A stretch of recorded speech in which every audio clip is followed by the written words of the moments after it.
rainbow in green I was clearly seen as I went traipsing by. He stood quite still as if struck by a chill or a vision of ancient grace, and he gazed with a stare at my nut-brown hair till the blood rushed to his face. From Bantry Bay up to Derry Quay, and from Galway to Dublin town, no lad I've seen has a look so keen as I saw here in County Down.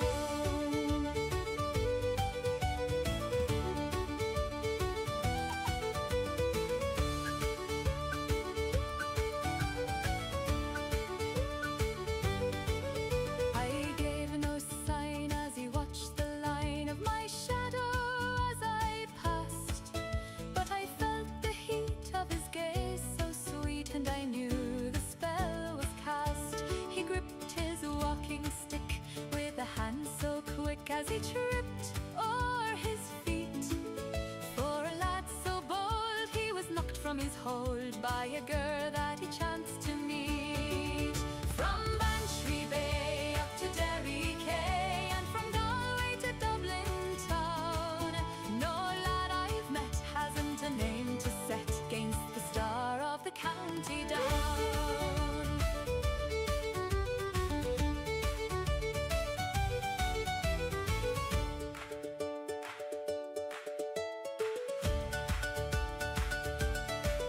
Now they say he's gone to the harvest fair with the heart all in a knot, to ask my name and to play the game and to find my humble cot. Well, let him come and let him drum his fingers on the door. If he's half the wit as he's got the grit, I might like him a wee bit more. From Bantry Bay up to Derry Quay, and from Galway to Dublin town, ne'er a lad I've sought has a heart so caught by the star of the County Down.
Snow on the heather, smoke from the roofs.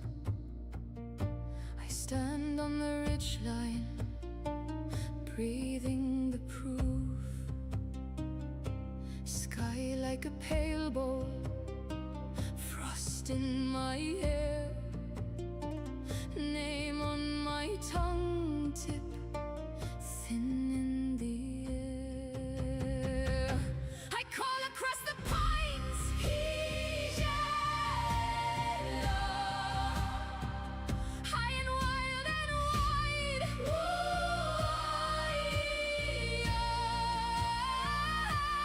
If you're lost, then follow the sound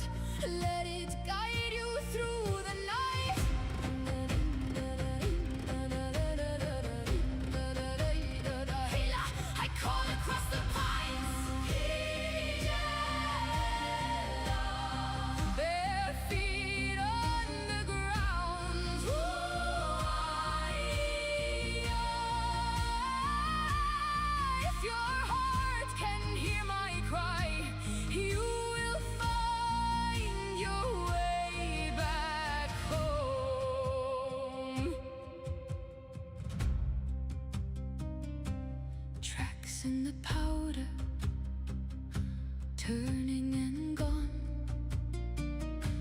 Wind takes the branches, braids them in song.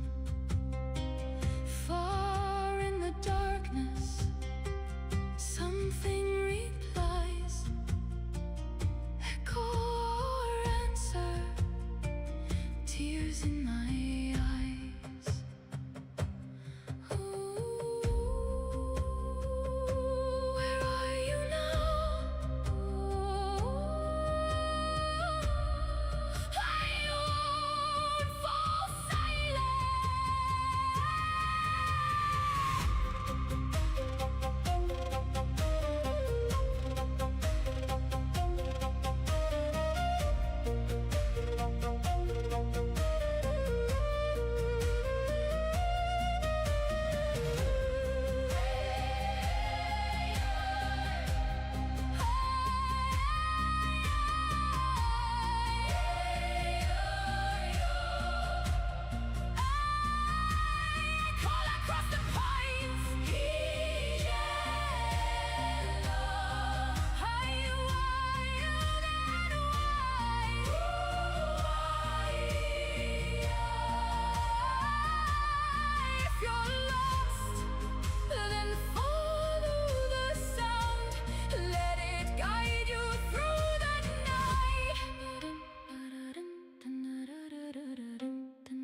The fire smokes black when she walks through the door, a shadow that stretches across the stone floor. She carries the staff, she carries the sight, a piece of the morning in the heart of the night. Satan, Satan, Satan, Satan, Satan, Satan. The staff hits the wood where the kings used to stand. Fate is a needle in a trembling hand. You asked for the rune, you asked for the flame, but you're too weak to carry the weight of your name. Allah, the thread is unweaving. Allah, the truth is bereaving. The vulva is spinning, the spirit and bone. The seeds of your ending have already been sown.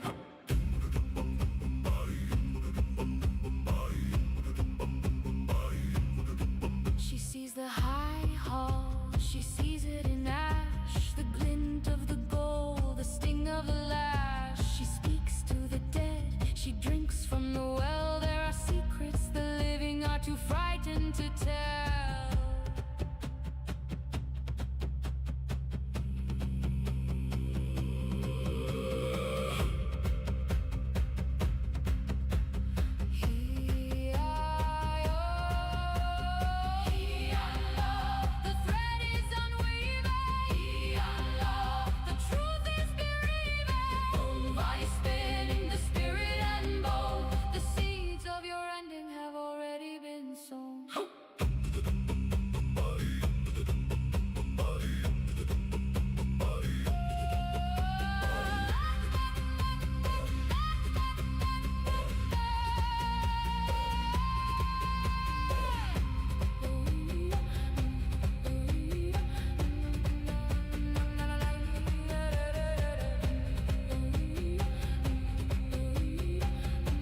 God. There you go. So much going on here.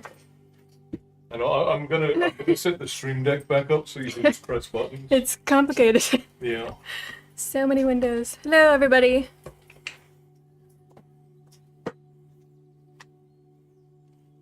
Hello, Maddie and Aaron and Tyson. And we have click back into Reuni. Twitch. I've never been on stream. Welcome in. What? Click back into Twitch over here on this window. Yes. There you go. Now we can see all of your redeems notifications. Oh, yes. That's a good idea. Thank you. Bueno. And thank you for the follow, Funi. Welcome in. Who else we have in here? True Survivor Cinema. Welcome. Oh, Jonathan. Hello, Roshin. Is that how I say it? Roshin? Still learning, so I'm sorry if I said that wrong. Roshin. Okay. Roshin. Okay. Figuring it out. Ricky Bush, first time here from Potato Land, Idaho. Welcome from Idaho. Good to see you. And Clifford, hello again. As a part of the Irish diaspora, we appreciate all your hard work making potatoes in the US. Yes. We can't live without potatoes. Let's see. Keeps refreshing the chat when I'm trying to see who's in here. If you want, you can click through the tabs over Cassie, there. hello. Ronnie, hello. From California, that's where we are at right now. Hello, Bethany. Welcome in. Oh, Bethany. And hello, Bear. It's It's been a while. Yes, It's been a while. Glad you made it. Bethany's doing all right. Oh, thank you. I appreciate that. Yeah, it's been so hot. I just wanted to get it out off my shoulders because every time I'm reading to you guys, I'm like dying of heat. So I'm like, well, I don't want to just put it up in a ponytail. It's kind of boring. But, let me know if it's too dark, if I'm loud enough. Want to have all the settings good before we get started. Let people trickle in. Okay. And for those of you who don't know, we are reading Child of the Prophecy by Juliette Marier. We are actually quite far into the book now, so if you have missed a majority of it, I apologize for that, but you're still welcome to stay just because it's a relaxing vibe, and then at the end we usually do some songs, if my throat isn't dying, which I try to read until my throat is dying because these chapters are so long, I don't always make it through all the way. You have more moolah for me. Oh, that's exciting. I still have a lot of work to do on it. I've been practicing on how I want to do the metal and the style I've been doing the artwork for you, Maddie. So I'm really picky about it. Like, I could be done by now, but I just get so picky. I'm a little bit of a perfectionist, and no artwork is ever perfect, right? It's just the bane of every creative's existence. Yeah, I bet you're not surprised. But yeah, was Frost in here? I didn't see Frost. Maybe he's busy. But that's crazy. Frost is always in here. It's cold where you are, Bear? I'll trade you. Hello, Esther. Welcome in. Stopping by. Okay. If you gotta go do things, go do things. I appreciate you coming to say hello.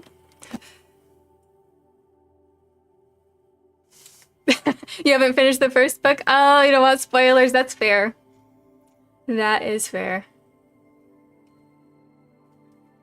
Hello, Molly Sue. We're gonna give a little more time for people to trickle in. Don't forget that Already you have bumbling. to run ads before you start. Oh, I do have to run ads. I'm sorry. I need to run ads for our Twitch people. It'll be 3 minutes long, but for those of you that have subscription, I'll still be chatting with you, and of course our TikTok people, and Facebook and YouTube. We actually haven't had a lot of YouTube people come in, but I've been seeing more of our Facebook people come in, and then inadvertently, most of them end up coming over to Twitch anyhow, because that's where most of the action is happening. You actually wish it were colder, Esther? You guys in different spots though, right? Oh, yeah. Working on the working on the edits. Revising a book takes the longest because getting your ideas out, like getting the initial out, can go fairly quickly, but it's the revising and getting it polished that takes forever.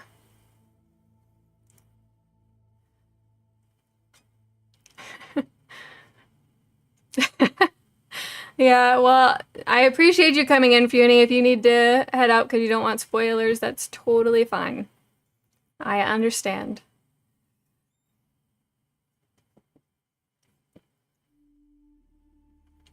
Okay, that sounds good, Funi. Yeah, Castle will be back on Tuesday. And as soon as we are finished with this book, we'll have to move on to something else. And either you guys can pick something, which is what we usually do, or I'll just pick something for you. Speaking of, providing that we're all caught up on work and everything in the house is done, I'll be planning to be on a little bit longer this Tuesday and Thursday because we missed all of last week. So I'll be planning to try and give you guys like four, maybe 5 hours if I can do it on both Tuesday and Thursday.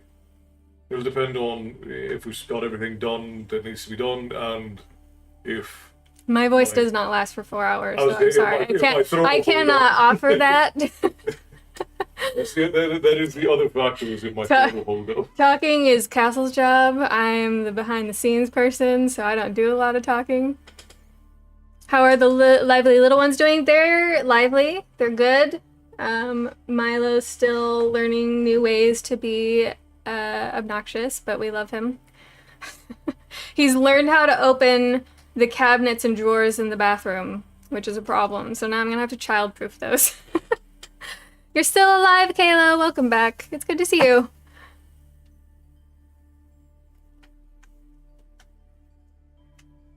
It has been a while. But that's different, Maddie. It's not like I'm talking nonstop and trying to make sure I'm projecting enough so people can hear me. I don't have the mic close to my mouth, and I'm not a very loud person. Like if I'm talking to you in person, you can say I'm being too loud, but when it comes to the mics and stuff, I don't know what it is. Elsie sends a warm hello. Thank you. I hope Elsie is doing well. You know who else we haven't seen in a while? Your allergies hurt so bad. I'm sorry, Kayla. That's no fun. Allergies are the worst. Mine have gotten better over the years as I've cut out a lot of processed foods. I don't know why that has an effect, but it does. I've also tried doing like herbal teas from local sources, and that tends to help a little bit, but it's kind of hard to escape allergies altogether. You've been rereading Lord of Mysteries? I haven't read it yet, but I really enjoyed the anime. Like that story, I love complex stories, and they did such a good job on the animation. They put a lot of money into that. I loved it. The two animes of this year that you and I really liked that, like in general, people are saying are not good. A lot of people don't like To Be Hero X, and a lot of people didn't like Lord of Mysteries. Because you have to pay attention. Like you have to think about what's going on, and because it's not simple, a lot of people won't like it because it's too difficult for them to comprehend. Or, a lot of people watch stuff like that because they don't want to think, right? They just want to digest entertainment. And it's different when you have complex layers to a story that all kind of tie together throughout the entire series, and you have to connect dots. It's extra work. But I like that. I even in books, I like that. So if you guys like complex stories, I would suggest watching Lord of Mysteries. I haven't read it yet, so I can't really say that that's good. I don't know what the writing is like, but the story at least is very good. Well, and the character development is excellent. Yes. Same thing with To Be Hero X. Like they just did such a good job. It was insane. Yeah, it was really good. I liked that a lot as well. Kayla's allergic to guava fruit? Oh my gosh. You had to go to the hospital over that? That's scary. Yay, wee woo, right? Oh no. Gosh, that's terrible. I'm glad you're okay. That's scary. Sounds like some of the books my anime club read. Oh, you're part of an anime club. That's cool. Yeah, I got a bunch of the books for Overlord for Castle. He said the writing's like not particularly special, but the story is still good, and there's a lot in the books that you kind of miss out on in the anime because they're kind of abbreviating it. 3 reasons a lot of people don't like it. It is a story that requires paying a lot of attention. Yep. Crunchyroll did a horrible job with the subtitles. Yeah. The story is from the perspective of Klein, who doesn't know anything of the world in the beginning, so we are as confused as him. But I like that, because you're kind of peeling away the mysteries of it. Yeah, the omniscient protagonist is an irritating trope to me. Yeah. I don't like books or shows or anything that are written that way. And I liked how ignorant Klein was, because that's what would actually happen Right. in an instance like that. But it wasn't to a degree where it was like annoying that he was completely helpless. Like, he still had his own experiences and knowledge and was able to adapt. And he was competent, but he would still mess up and he would still make mistakes and he would still have problems and he'd still be scared and confused because he had no idea what was going on. And yeah, we don't even need to talk about Crunchyroll's subtitles. They're so bad. Abysmal. They're so You'll forgive my. This will be my one swear. Both on stream Esther and Kayla said hello, by the way. Well, hello. My one swear for this year is about how fucking abysmal Crunchyroll's language subtitles are. You can see how vehement he's getting about it. It's just like they do such a bad job. Like, they've gone over to this AI thing, and the companies that they hire are just terrible. Like, they do not translate the spirit of it. They're just bad. It's terrible, and it affects the storytelling. It's awful. Netflix does the same thing. Beauty says it was kind of hard to recommend before the Donghua because I had to say, yeah, it will be confusing in the beginning, but like chapter 120, it starts making sense. I don't mind it not making sense as long as it makes sense at some point. Obviously, there's stories that don't make sense because the writer didn't think it through. So nothing ever really ties together and there's plot holes. But when something doesn't make sense because you just don't know things yet, I'm totally fine with that. If it's good writing that has mystery in it, that's fine. But if it's just mysterious because it's bad writing, like a lot of people probably disagree with me about this, but in ACOTAR, A Court of Roses and Thorns or whatever, she builds it up like there's these mysteries. But there is no mystery, it's just bad writing. Like, it's just not well written. Yeah. So the mystery is in... You gotta be careful, it's like a beloved series. I agree with you. I know a lot of people like it. I listened to the audiobook, the fully voice-acted audiobook, the first half of it. And I think it was 11 hours of listening. Or no, it wasn't quite that much. You get one F-bomb for this PG-13 channel. Yeah. Yeah. It's my one for the year. But yeah, that whole book is like, oh, there's all of these mysteries, but it's not a mystery, it's bad writing. It's just omitting things. It's not mysteries, it's not mysterious. But with Lord of Mysteries, like, yeah, you're confused, but the writing is good. The characters are good. You like the interactions that are going on. And it's the same thing with To Be Hero X. Like, there were a few episodes where we were like, what the hell is going on? Like, what is all, like, this had nothing to do with the rest of the story. And then 2 episodes later, you're like, oh, it did have something to do with the rest of the story. Yeah, yeah. To Be Hero X, if you get around to watching it, it's one of those things where it all ties together at the end. And you see, like... And one of the rare instances where it's actually done well, and it actually does all tie together at the end. Yeah, yeah. But we see that a lot with the animes. Like, the ones that are complex like that, or are very nuanced, like Frieren, like, there's a lot of people that don't like it, and it's just because they don't get it. Sorry. I'm not saying that as an insult, but they just don't get it.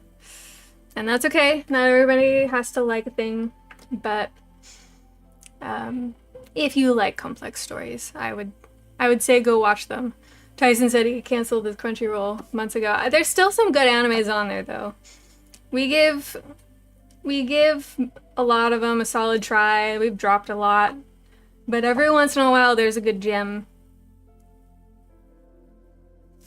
And Maddie, you don't want to compare your books to ACOTAR because her writing's not I have been told that her writing improves in her later books. I'm not willing to go through 15 books to figure out if that's true or not. Yeah. I'm sure she's gotten better over the years. Yeah, I mean, you can't write that many. You'd have to be like willfully trying not to write that many books and not improve. Yeah, I think that her fame builds a lot on the fact that she can bust out books really fast. You know, publishers love that. Who rated in on you? I don't know. Was there a raid? Yeah. Oh, hello, Arthur Irving Rush. Thank you so much for the raid. Welcome in. Should I give him a toot on the raid horn? Yeah, you're here, so do the raid horn. We're gonna do the raid horn. 3, Cover 2, your ears. 1. Your mic is cranked out, so we'll go.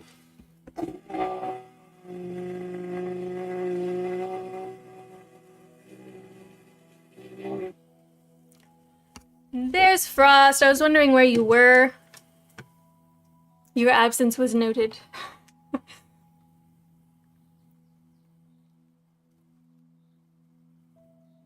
Oh, I did not know that, Fiona. That's cool. That's crazy. I didn't know that. That is a great touch. That's pretty neat that he was able to do the voice acting even though he's an author.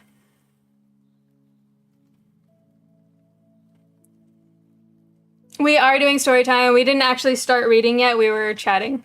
But I appreciate the raid. Thank you so much.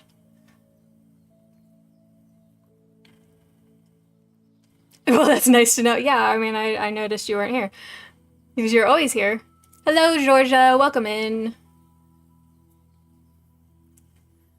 Thank you for taking care of that shout out. Correz Ford, welcome in. You're late, that's okay. Oh yes, for the people that write with AI. Yeah, I mean, I don't mind people using AI as a tool to like maybe help get outlines down, to kind of like look for things that maybe are missing in their writing, but you have to write with your own voice, otherwise it's terrible. Yeah, using it as an augmented tool to make sure you're keeping continuity in your story, to make sure that your structure is good. Use it, because there have been tools that have done that forever. You have like Scrivener and Grammarly and Hemingway. These are tools that professional writers have used for ages, and they do basically the same thing. So using an accessible tool to do that, or even using it for brainstorming, is one thing. But the people who are like having bots write stuff for them, then generate art, and then putting that out and selling it like it's a human written book is not okay. I don't mind that those books exist, but they need to be labeled that they are that way. Because there are some people who just want to read something, and they don't really care if it's written by a robot.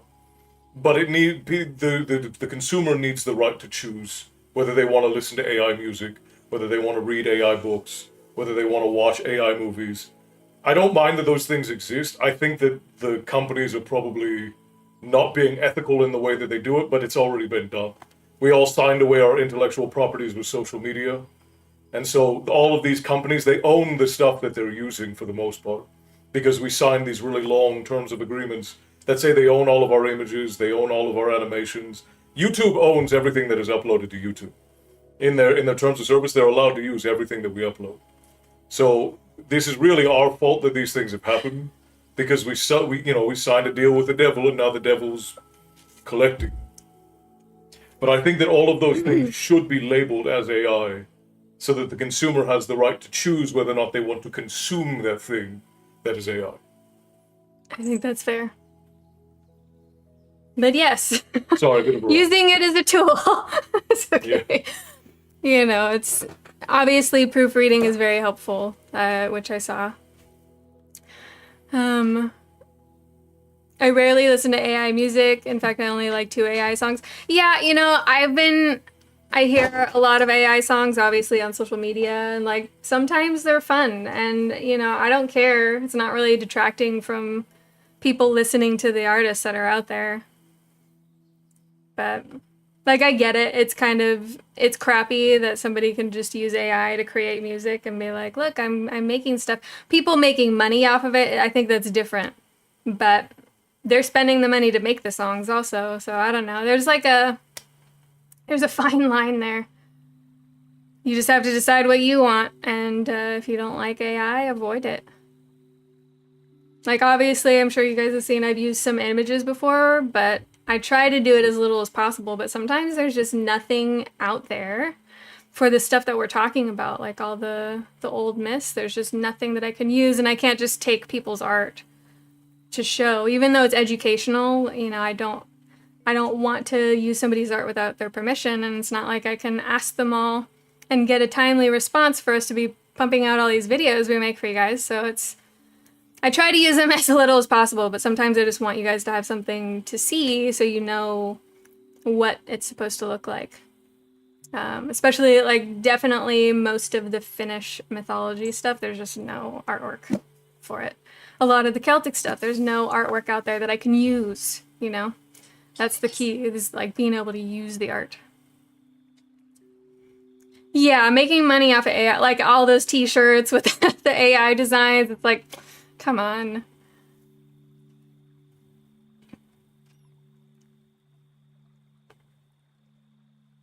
Yeah, I mean, you can tell when it's AI art. So you don't want to, it's kind of like, really? I get it. I totally get it. But I will use it every now and then if I have no other option. A lot of times I just don't put any visual in there, but I know that gets kind of boring. It's kind of hard because you have to play to the algorithms too. Right, and that's the big thing, is that if we're not changing scenes and having engagement style editing, the platforms won't show it to anybody. Right. You know, and we're very open and honest with everybody about what we do and how we use it. And the reality is that we put out 400 videos a year, and even our long videos, we average like $4 in revenue a video. Really? Recently, Spotify recommended me Beethoven to me under new releases. Sure, very new. Yeah. You'd be happy to know that his LP's getting some love. That's so funny. Thank you so much for the heart, Linda. Welcome in. Ah, that's funny. Maybe Spotify just thought it was like new for you. Like, maybe they've never heard of this German guy. Oh, man. That's funny. It is getting harder to tell. You're right, Arthur. It is getting hard to tell. Like, some of those, like, influencer AI ads, like, insane. Insane. When it comes to the artwork, though, you can tell.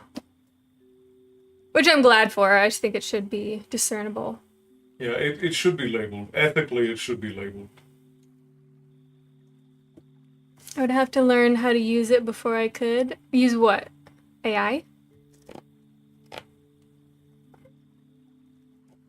Or they put a song up of his up and they count it as a new release. It'd be weird if they didn't have like his whole portfolio in there. But Just imagine it's like you're listening to Rammstein, and it's like, you like German music. Have you heard of Beethoven? you know what? I'm sure there's plenty of people that could use some classical in their lives. Yeah, that's true. So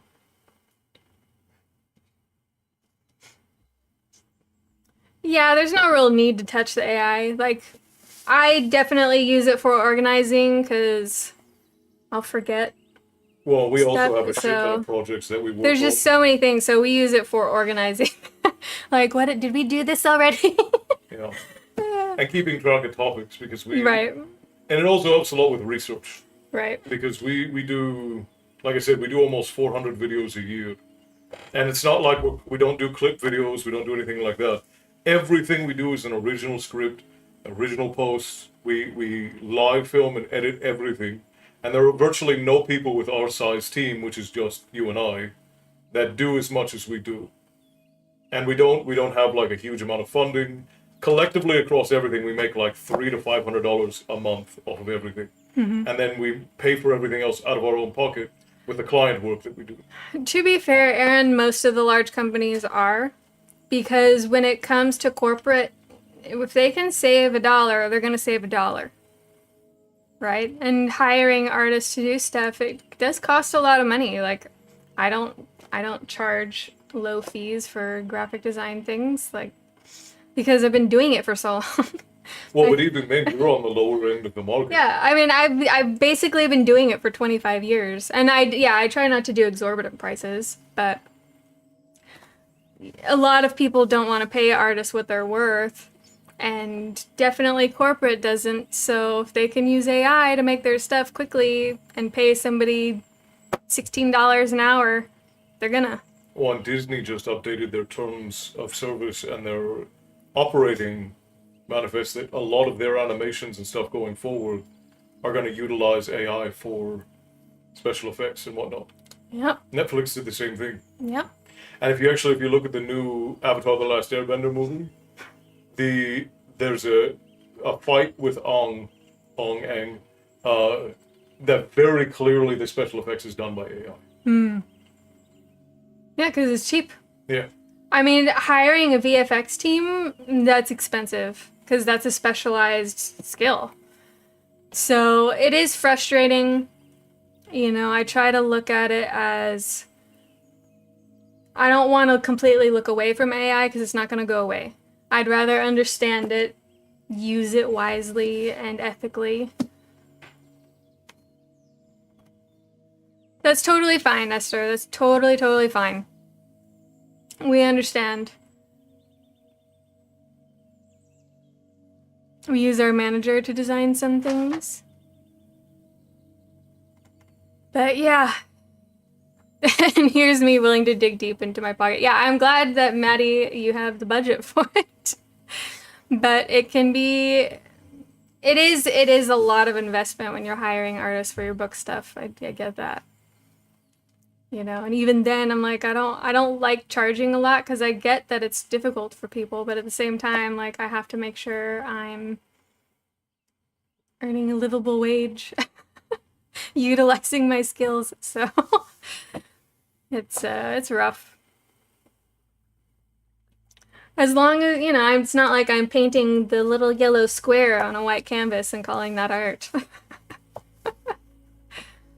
Pretty soon, no human hand will produce any of our art. That very well may be. I'm also a 3D artist, so in that sense, like, yeah, you can create things that are AI with that look, but it's not the same. And consistency is really important as well. And I don't mind using AI art as, like, reference for, like, inspiration when you want to create other stuff. Sometimes it sparks something in your brain. You're like, oh, I like that little thing. I might use that.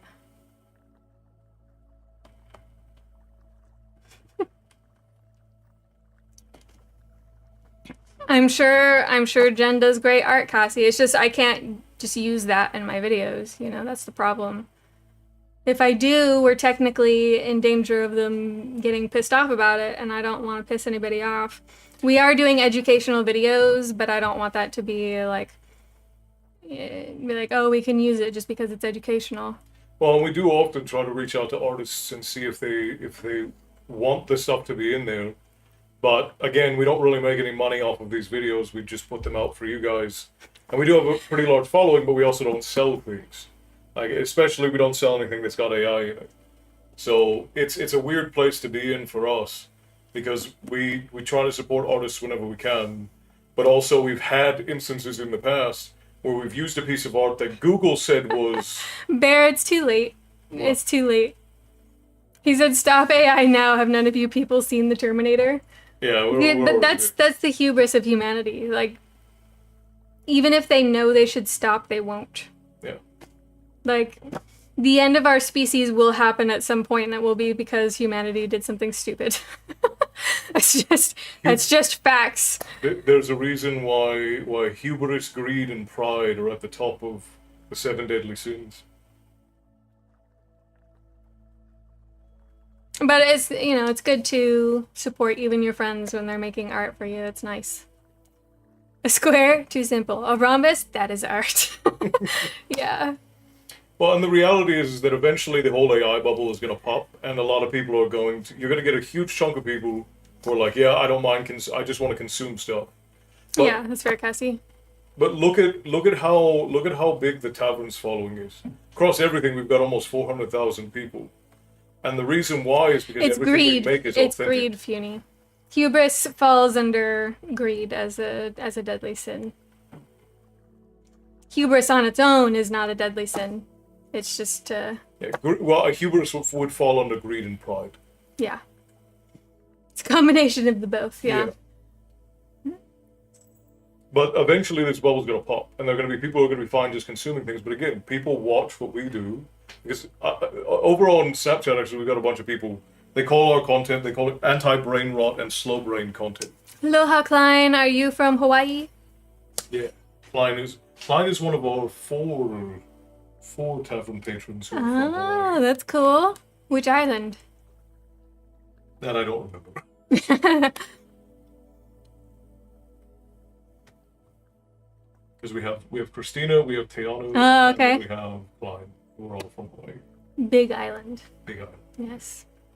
I believe. I've only been to Maui. But it'd be nice to go see the other islands as well. Slow brain content makes me think of the book Thinking Fast as Slow. Oh, Yeah, we might definitely. all get blown up by an asteroid. That's a very high possibility. We'll see. Will humanity destroy themselves first? Yeah, Maui is beautiful. I was really sad to hear about that crazy fire over in Lahaina. And that huge tree that was there. Oh my gosh, that's so sad.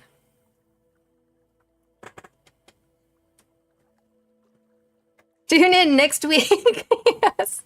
Ah. Okay. We have chit-chatted for quite a long time. I'm so sorry.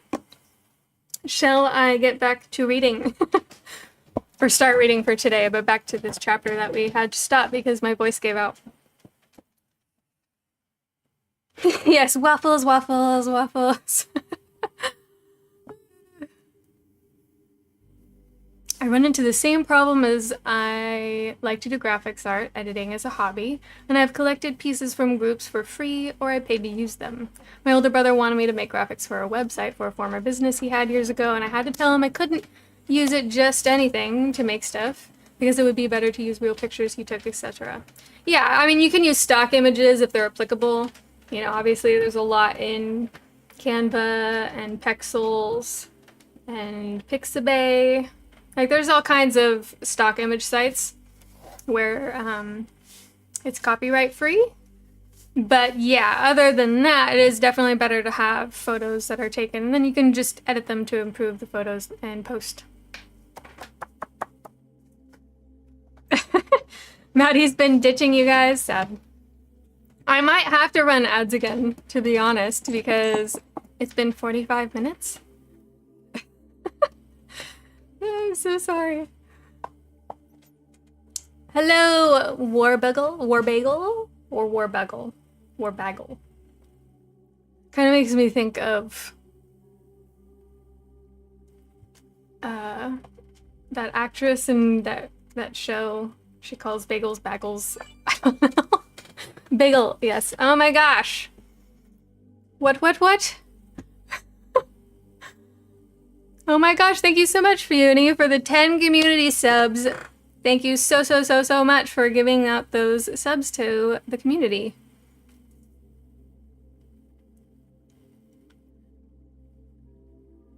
Sorry, no waffles or pancakes here, only French toast. Woo! Yeah, we really appreciate that. Thank you so much. And you're even gonna have to dip out so you don't get spoilers. Sad. But thank you for that. What happened? Fiuni gave out 10 community subs. Wow, I don't even know who that is. It's something new. Mm-hmm. Well, thank you very much. Tips to the tavern keepers are always appreciated. It's pronounced bagel. Okay. You are the bagel of war. Okay, war bagel. I like it. Of course you do. She's a bagel. I like weird stuff. You know. Thank you so much for Uni. Yes, Castle will be back on Tuesday. So if you can join us then, we'll be happy to see you. Back into the abyss. Go for it. All right, I'll run ads again real quick just so we have time. And, No, what?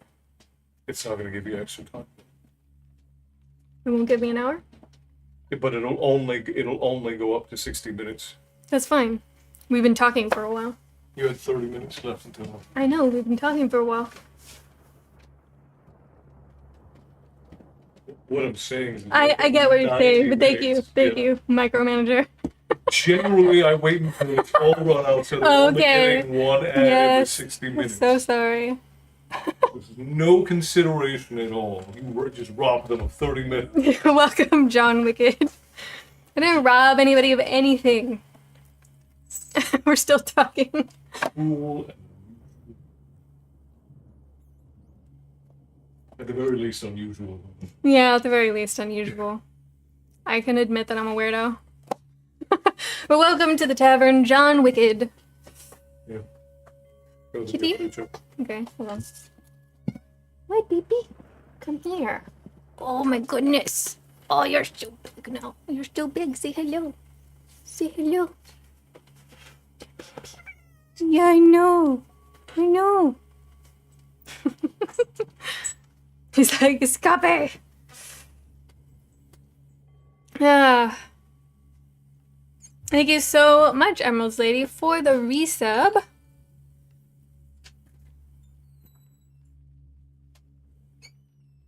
Oonagh, how do you feel about being Maddie's best friend? I feel honored. I'm happy to be anyone's best friend if that's what they wish. Ruby Ungerman or Ungerman. Yes, cat. One of the cats. We have 2 cats and a dog and a snake. Welcome in. We got another raid? Oh, Maiko Psycho, hello! Welcome back, and thank you so much for the raid. I cannot do the raid horn, and Castle just stepped out, but we can pretend.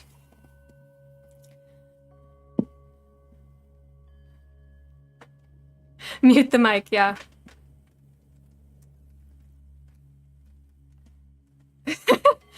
We do it in good fun. We're arguing in good fun, so we don't need to mute it. Thank you for taking care of that. Shout out, Frost. No, you're fine. That's totally fine, Warbagel. We tease each other in good jest. And we're just letting you in on it, that's all.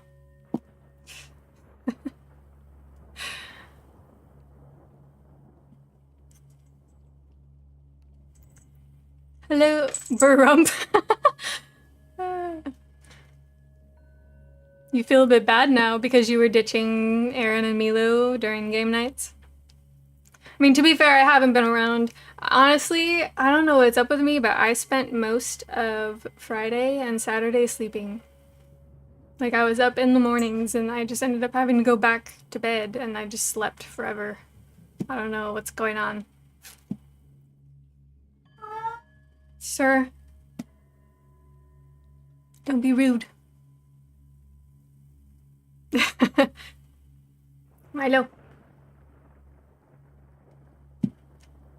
Okay, looks like ads are done, so we can start. Is the music weird? I kind of hear weird noises coming out of those headphones. There's a long delay. It tends to be like that on YouTube. There's a very long delay. So I apologize for that. If we could fix that, we would. Oh no, I'm jealous. I should have tested that much. Tested what? That's totally fine, Maiko Psycho. Have a good night. Thank you so much for coming in for a little bit. Oh, rested. Yeah. I mean, but I don't know why I needed to sleep so much. Like, I was up and then I'm like, I'm gonna just lay down for a little bit. And then Castle tried to wake me up several times and I just could not. So, but you do need rest, Milo, for sure. Okay. Listo? All right, where did we leave off? I think I can probably just...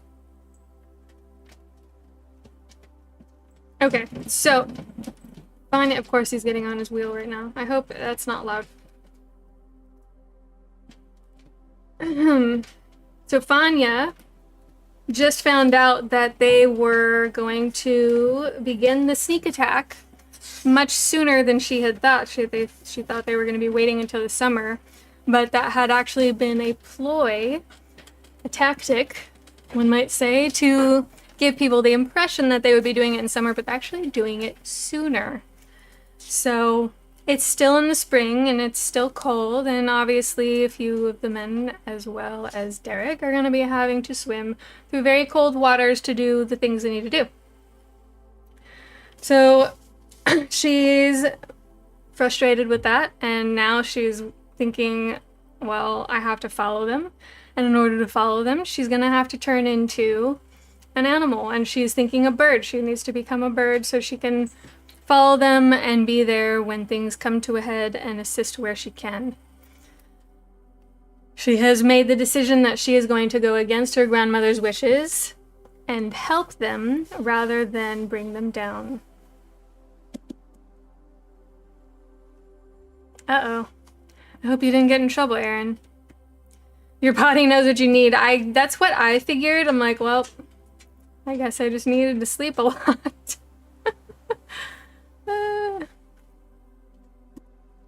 Milu said, show me the doggo. Coda. Oh, he's drinking water. He's gonna get it all over me. Coda, come here. Come on. He's like, why are you calling me? Come here. Come up here.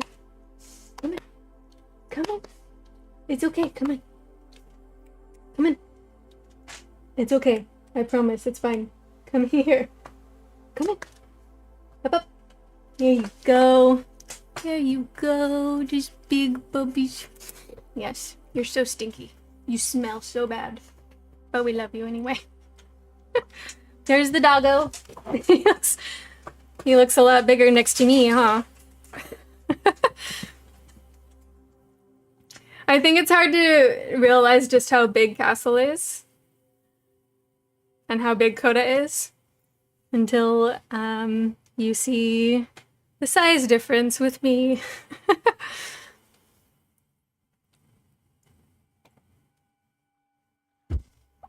We played a diner map and the music was terrifying? What? What does that mean, Aaron? I'm so confused.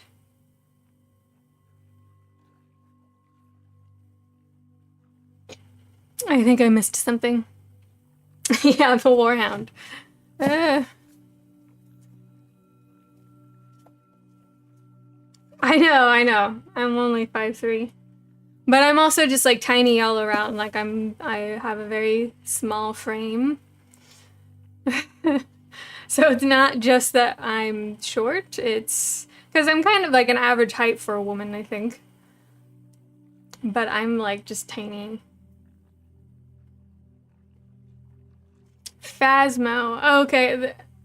Phasmophoria, something like that. Like a game. I'm a stick. Yes, I am as well, Maddie. Found out I have shrunk 2 inches due to gravity and old age. That will happen. It's okay, Frost. My great-grandmother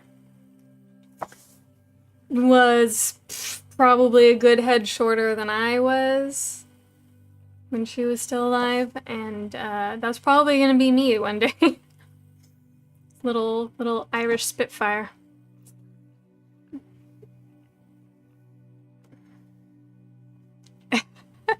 Inch with an E, yes.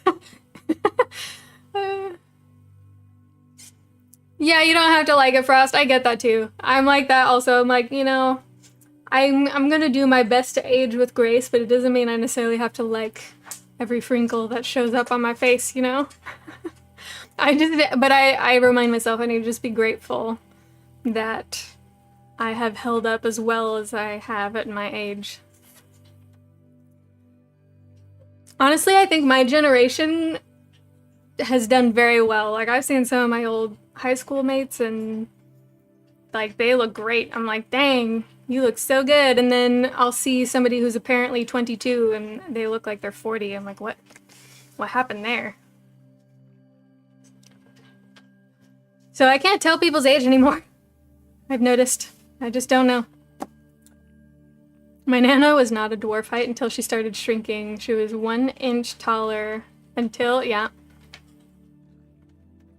BRB, alright, War Bagel. Your grandma was 4'11". Oh, it's so little. You're taller than both your mom and dad. Okay, your mom and dad are are short people for sure then. Yeah, I'm glad you were able to, War Bagel. It's pretty awesome. Yeah, the spine damage. I don't enjoy the aches that come with age, so I need to be working out a heck of a lot more to counteract that. I guess that's exciting me, though. I'm happy for you. I do not watch sports ball.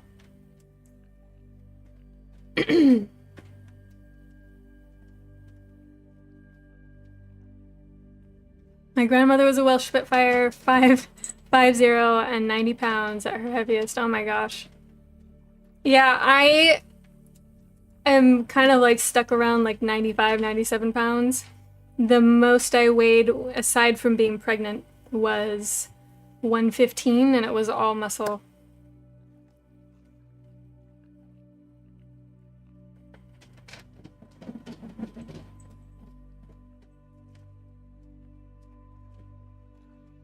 I cheat and wear platform heels. That's funny. You do what you gotta do, right? Thankfully, I have, like, my son has gotten a little taller than me, so between him and Castle, I can have them get something for me if it's too tall.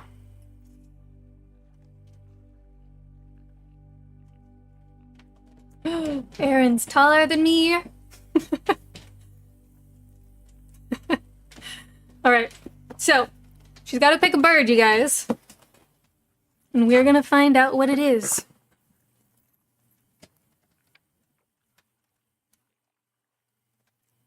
Birds, seabirds, gull, tern, albatross. Good for the long distance across the ocean. Blessed with endurance and strength. Not so good on land, maybe. Too loud, too wild. It might be necessary to get close. It might be essential to be unobtrusive. A wren? A sparrow? No, too vulnerable. Too weak. No more than a tasty mouthful for some predator on the wing. One might be a hunting creature oneself, a goshawk or an eagle. That did not seem right either.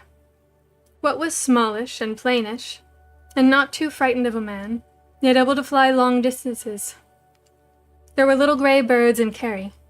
They came down sometimes when I was sitting under the standing stones, and strutted around watching me hopefully, in case I had brought a handful of grain or a scrap of rye bread. Plump things with small heads and neat little beaks. Rock doves, they called them. Didn't folks sometimes send doves with messages? But then there was pigeon pie. Still, nobody was likely to be doing much fancy cooking where we were going. A dove was small, but not too small. It had a soft, sweet voice and plain, unobtrusive plumage. It could fly a fair way, as far as I knew. That was it, then. As soon as they left, I must do it, and without any hope. And at the other end, I would just have to hope I would be strong enough. These folk had made farewells many times before, but even for them this was unusual. At other times a group of men might be called away on some mission, and return again after a while with 1 or 2 missing, and 1 or 2 injured. An eye put out, an arm or shoulder damaged maybe. They were used to that, Biddy told me as I sat in a corner of her cooking area, making myself swallow a bowl of soup. I could not afford to be weak in the morning, not with such a long way to go. In those days, Biddy went on, before the chief came to Innisfail, they'd been on the run all the time, never safe, always in hiding or risking their lives in some impossible enterprise. They'd earned a reputation for achieving what others could not. She'd lost 1 good man already. She'd just have to hope she wouldn't lose another. Thanks to the chief, her boys had made a trade, and weren't fighters, and so they would stay on the island. But Gull must go. She couldn't stop him. His first loyalty was with Johnny, she said wryly. Sprinkling sprigs of rosemary on the side of mutton Annie was turning on the spit. Johnny was the chief's son, and the chief had given Gull a life. She understood that. It didn't make Gull any less of a stupid fool, though, and she would tell him so. A man who'd passed 40 was too old to get up on to such nonsense, and didn't deserve a good woman keeping his bed warm for his return. Still, this time was something more. Never before, since they had come to the island and built their school and their community, had so many gone forth together on such a mission. Their job was now teaching the arts of war, not making war themselves. The word was, the chief hadn't wanted them to take part in this undertaking. He was a landowner now, with responsibilities of a different kind, and settled at Harrowfield. He maintained his interest in Innis Isla because he couldn't help himself. It was in his blood. Still, he had wished to stay outside this particular venture. But Sean of Seven Waters was family, and they owed him something.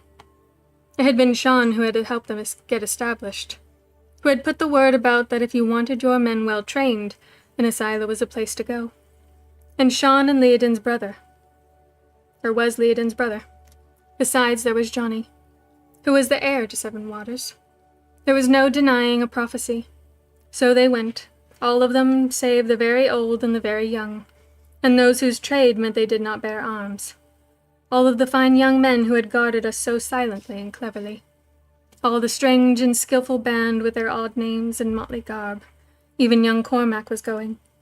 He was indeed a warrior. There was a feast, with mutton, and chickens stuffed with garlic, and a pudding with spices with fruit in it. There was ale, but not in abundance. Clear heads were required for a dawn departure. Afterward there were music. Sam and Clem played their hearts out. The woman with the harp excelled herself, first with jig and reel, and then a slow air floating from the strings as sweetly as a fairy tune. When she finished that, someone called for dancing and the band struck up again. Tonight, touching seemed to be allowed, and glances and whispered words. Their men being fully occupied with whistle and bawdron, Brenna and Annie danced together, giggling. The young men were on their feet, and in a flash there was scarcely a woman in the hall who was not out there on the floor twirling and clapping her hands to the sound of an energetic tune and a thundering beat. Nor was the activity confined to the youthful. Big Biddy danced with tall, lanky Spider. The girl who reared chickens circled with the ferocious, battle-scarred snake, resplendent in his tunic of serpent skin. Gull took Leodin out on the floor, the two of them laughing, like old friends. The chief did not dance. He sat very still, his grey eyes never once leaving his wife's slender, plainly dressed figure as she passed under Gull's arm, or circled gracefully around him, or wove a pattern with him between the row of dancers. I understood the chief's look, intense and hungry. He was storing up memories, to last until he might return and take her in his arms once more. Johnny came over, grinning, and asked me to dance, and I said no, politely. Then Gareth tried, falling over his words and blushing, and I said I was too tired. Corentin looked at me, his dark brows crooked in a frown, and he looked at Derek, but he did not come over. Derek was not dancing. He sat near me, but not too near, and I could see from the way his foot tapped and his fingers snapped that he was itching to be a part of it. He'd music in every part of him, that boy. But he didn't get up, nor did I. The reel finished and Leodin came back, flushed and smiling, to sit by the chief again. They did not look into each other's eyes. Simply his hand came out to clasp hers as she sat down by his side, and their fingers twined tight together. Tonight they were less careful of what folk might see, for time was very short. "Play another," demanded tow-haired Godric, who had claimed Brenna as his partner. This showed some courage, as her beloved Sam would be watching every move as his blacksmith's arm drew a throbbing pulse from the baldron. But the harper was weary, and wanted a rest and some ale, and Clem said it was time that he had a dance with Annie. "Hey, Derek," called Godric, not to be thwarted. "Didn't you say you could play the small pipes? How about a tune, then?" Derek gave a slow smile. "Packed away they are," he said. "Well, go on and fetch them. Nothing like the pipes for a bit of dance." That was true enough. I could see from the looks on their faces that they half expected rough, untutored playing, the fumblings of a lad who has picked up his skills in dribs and drabs, by copying something heard on occasion, or by guesswork, maybe. I could have told them different, but there was no need. Soon enough Derrig had the bag inflated and tucked neat under his arm, and his long, thin fingers began to fly over the holes in the chanter, and a stream of melody poured forth into the air, hushing every voice in the long hall. All stood still and quiet, until Sam took up the beat for the jig, and the older folks started to clap in time, and the dancing began again. Storing up memories. The chief wasn't the only one who could do that. He'd need his until the end of the campaign. I thought mine would have to be forever. But I didn't need to look at Derrig to see what I knew I could not have. I could shut my eyes, and let the sound of the pipes make the image for me. The dark-haired lad on the lovely white pony, and above them the pale wide sky of Kerry, and the soft air and the sound of the sea. "All right, lass." I blinked and looked up. Biddy stood by me, panting from her exertions, her broad, sweet face flushed, wisp of hair giving her a shining halo. "You're looking pale as milk. Not coming down with a fever, I hope." "I'm fine." At least I was until Derrig brought the frenetic jig to a close and, with a sidelong glance in my direction, began a slow lament. The dancing ceased, the laughter and talk died down. Folks stood hand in hand or sat quiet, and their eyes softened. And here or there a tear fell as the melody soared and dipped as gracefully as a swallow, the intricate pattern of decorations clothing it in a fine filigree of light and shade. A good tune, like a good tale, speaks to every listener at once, and to no two does it tell the same story. It brings forth what is deep inside the spirit. It awakens what we scarcely know was there, so buried it was by the clutter of our daily living, our cloaks of self-protection. Derrig played from the heart, as always, and in the end I found I simply could not bear it. Any more and I would weep, or scream, or tear off the amulet and shout that I couldn't do it, and nobody was going to make me. But I had been well trained. I got quietly to my feet and went outside, not far. I sat on the wall by the kitchen garden, under the pale moon. Inside the lament rang on, a song of love and loss, a song of farewell. It spoke of what might have been. I clenched my teeth and wrapped my arms around myself and reminded myself that I was a sorcerer's daughter, and I had a job to do. I must forget that I was a woman, and Derrig was a man, and remember that tomorrow I must be a creature of the air, flying above the treacherous seas. I must remember my grandmother and the evil she had wrought. A family near destroyed, a household shattered.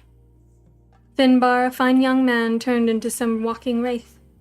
The death of my mother's hopes, my father's dreams, all had begun with her.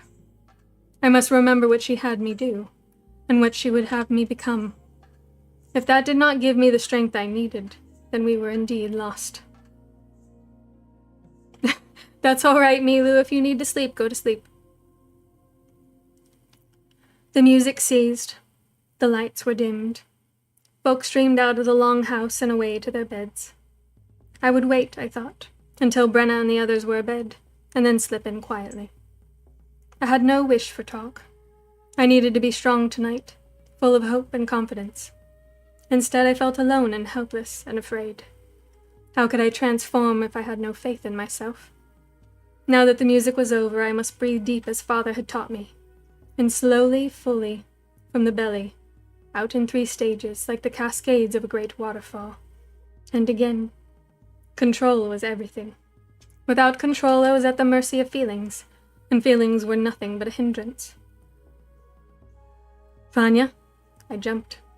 He was right in front of me, and I had neither heard nor seen him.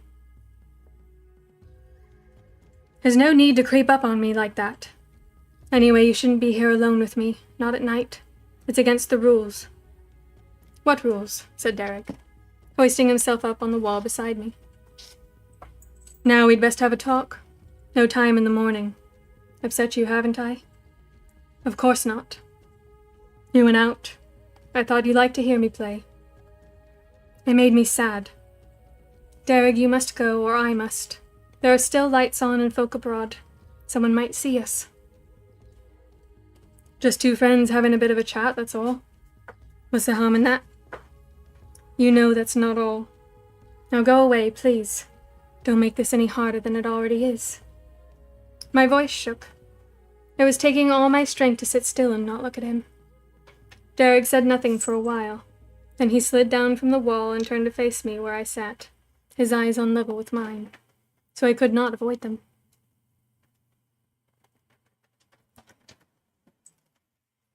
What do you mean that's not all?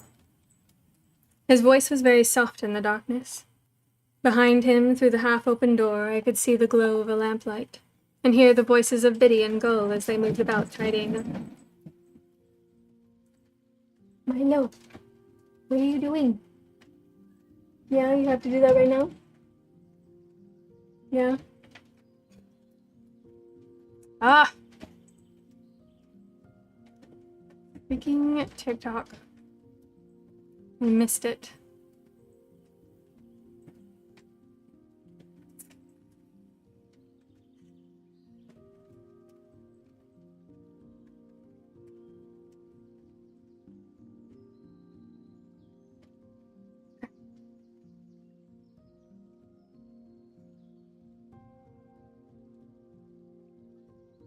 Milo. Yeah, I know. I see you. Nothing. Forget I said it, please. What do you mean, Curly? He put out one long hand and curved it around my cheek, and the look in his eyes made me feel very odd indeed.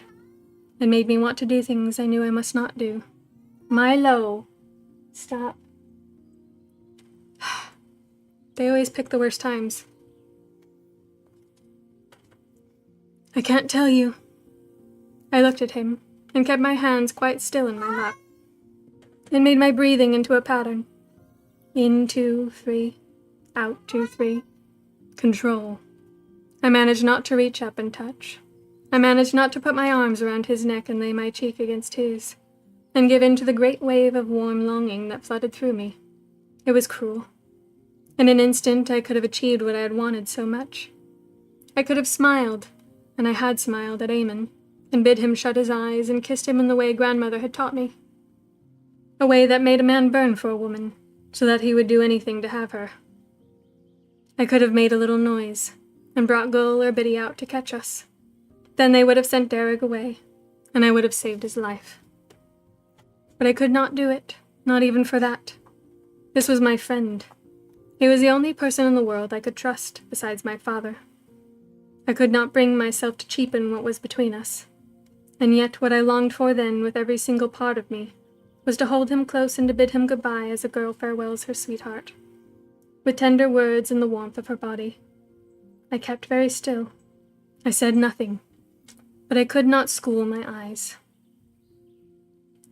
Curly, said Derek very carefully, as if he'd just seen something he could not quite believe. Touch me again, something inside me said, despite all my efforts at control. Put your arms around me and hold me close, just once, just this once. But Derek turned his back and shoved his hands under his arms, and his voice when it came shook with some sort of feeling I had no hope of understanding. You'd best go, he said. Go on, Fanya. It's late. Best leave now. I slid down off the wall, suddenly cold. Where had I gone? What had I done wrong? He seemed angry, yet I had thought. Go on, Fanya. Still he had his back to me, his arms tightly folded, as if the very thought of looking or touching was suddenly repugnant to him. Thank you, Aaron. Oh, you're totally fine, Warbagel. I try to check the chat in between paragraphs. Here we go. Okay. The music sounds loud. Is it loud for you?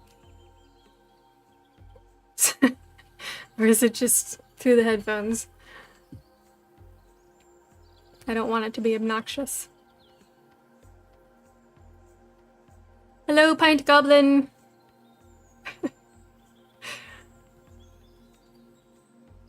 Notice me. Yeah.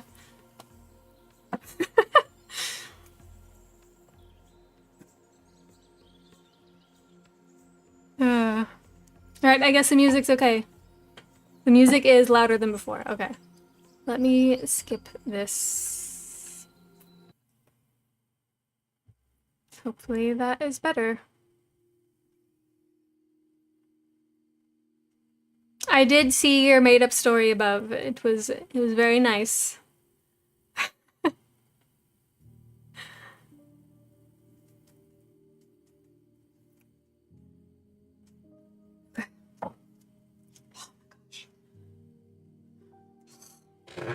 I need to, like, live in a refrigerator or something. You can barely hear the music. I did change the song. But it is different for people who are using headphones and for those who are not, I think. I just want to make sure it's not distracting, that's all. Okay.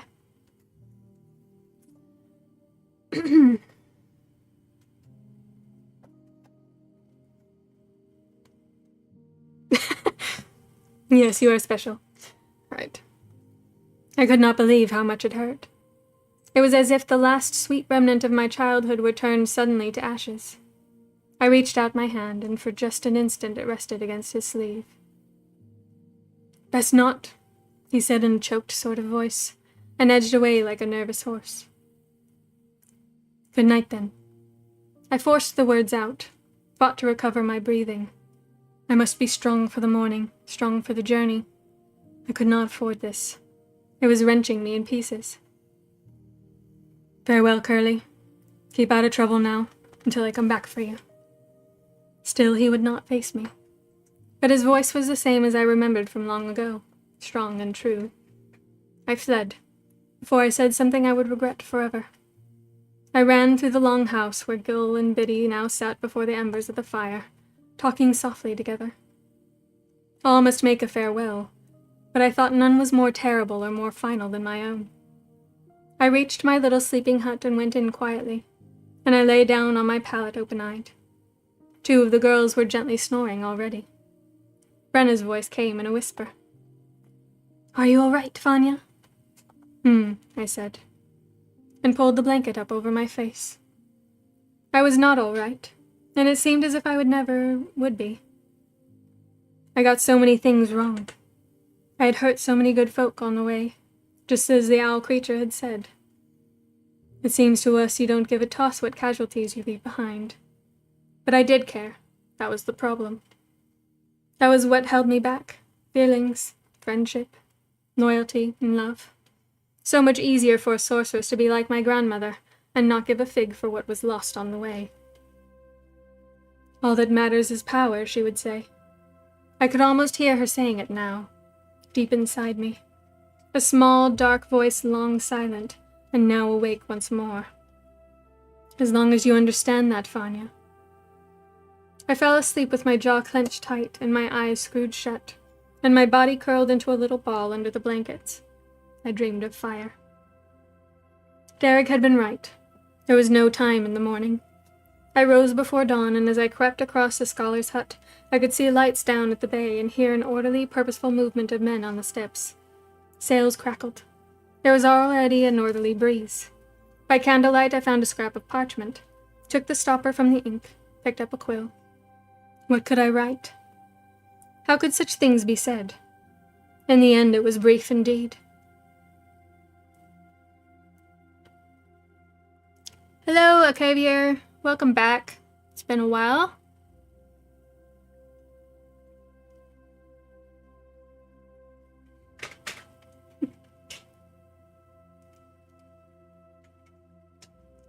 Okay, that's good. Thank you for letting me know.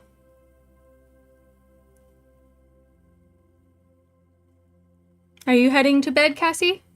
If you are, then good night and thank you for joining us for a while. Coda, chill out. Such a spaz. In the end, it was brief indeed.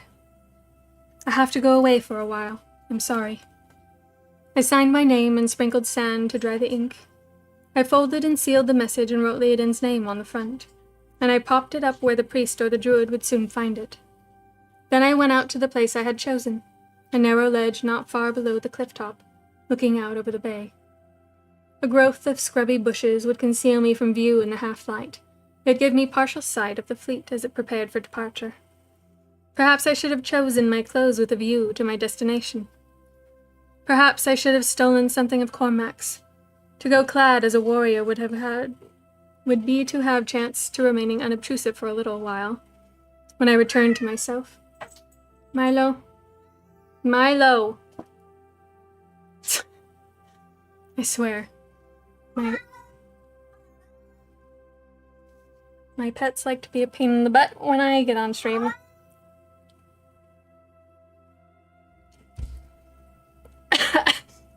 Great, Maddie. That's great.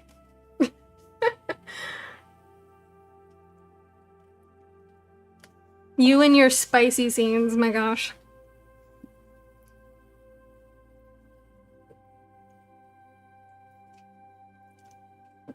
Yeah, anyway. Perhaps I should have stolen something of Cormac's. Milo.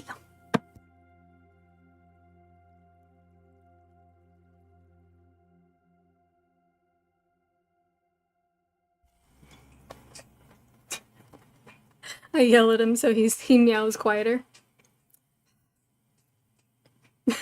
Yeah, Milo just said his name. Yeah, he is kind of saying, give me attention. He's probably complaining about his litter box. And I'm pretty sure... Oh, hi. Did you come to say hello? This is Boo. You can see his tail. Yeah, hi. You gonna say hello to everybody? You're too short for the camera. See, this is Boo. He's our grumpy old man.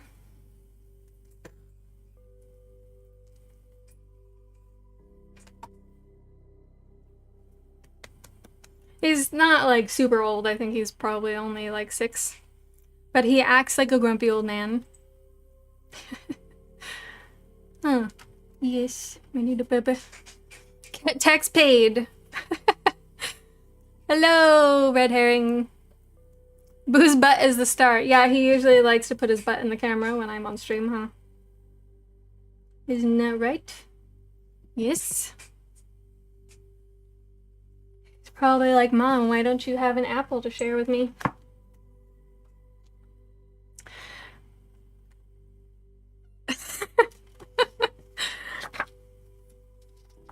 He does have to work. He's earning his keep. Being on the camera for a couple seconds isn't really all that much. Hello, Joker. Welcome back. How are you doing? Milo, really? I know. These kinds of interruptions are gladly accepted. I'm glad. The kitty ones. Yeah. Let's try this again. Perhaps I should have stolen something of Cormac's. To go clad as a warrior would be to have a chance at remaining unobtrusive for a little, when I returned to myself. But I had dressed instead for courage. I wore a simple gown in stripes of blue and green, the sort of gown a traveling girl wears for a special occasion, such as the horse fair. Over it I had tied the loveliest shawl in all of Erin, its silken folds resplendent with bonny creatures in all the colors of the rainbow. My hair was loose. The first rays of the morning sun turned it bonfire red. I dressed to show I was my own self, and nobody's creature. But still I wore the amulet, for I was leaving this place of protection and heading out into the unknown. Take it off, and she would come. I knew it. She must not come. Not yet. She must watch and believe me loyal right up until the last, not knowing the power my mother's cord possessed, not understanding that at last I had begun to recognize the strength I had in me, the strength that flowed both from my father and from my mother. Was I not both sorceress and daughter of 7 waters? a potent mixture by any measure. As my grandmother had said, this must unfold according to the prophecy, to the last, to the very last. Then she would understand how ill she had chosen her instrument of vengeance. Oh, you did? I'm so sorry to hear that, Joker. That's really difficult to deal with.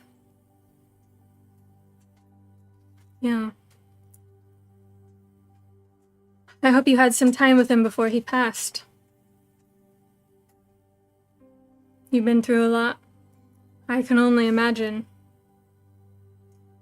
I've lost a couple of grandparents to cancer, and they still, they managed to live a good life, but it was sad during the process. It's hard because you don't want them to be in pain.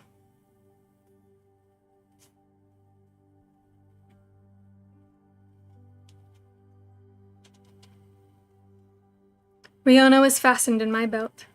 I could not leave her behind. I waited as the men came down and boarded the curraghs. I waited as the women waved, calling their brave farewells. I waited as oars flashed in the dark water, until the wind filled the sails and the craft began to move eastward out of the sheltered bay into open sea. Then I closed my eyes and summoned the charm. With every part of me, mind, body, spirit, I thought dove. The words of the spell vibrated through me. I felt the power in my fingertips, in the soles of my feet, and the hair on my head, up and down my back like a great current, carrying me forward. I opened my eyes and spread my wings and flew. Chapter 14. It seems simple. A bird moves its wings up and down, and turns to the south or the north or wherever it wants to go. It follows the flock until it reaches a destination and comes down easily to land in a tree, something like an elm with plenty of convenient perches to choose from. But this was not simple at all. Part of it happened instinctively, beating the wings, riding the current, feeling light and shadow, far and near, warm and cold, and adjusting to them as I went. But something was wrong. This way was danger. It was away from food and shelter and homelands. These things pulled me. They called a strong warning. Back. Come back. Not that way. And there was no small otherworld being to offer guidance this time. I was alone. A tiny speck of feather and bone adrift on the very breath of the air, high above the freezing grayness of the northern sea, where the small boats, brave sailed, now breasted the swells of open water. The boats, the mission. Somewhere down there was my cousin, the child of the prophecy, embarked on the great campaign of his life. Somewhere down there was a traveling man who barely knew one end of a sword from another. Now, because of me, he was going to war. I must not forget who I was, what I was. Dove was a guise only. Dove would get me there. I must not lose myself in the creature, or all would be lost indeed. Keep moving, keep working, for the curraghs moved swift over the ocean, carried on the same north wind which chased me hard across the pale sky. The sea was such a long way down, farther from the fall of a high tower, greater than a dive from a cliff top, a plunge that would kill before the icy grip of the water could do its work, or the teeth of the sea creatures tear and rend a small victim. In its way, a fall would be merciful. Sir, Milo. He's being a nuisance, I'm sorry.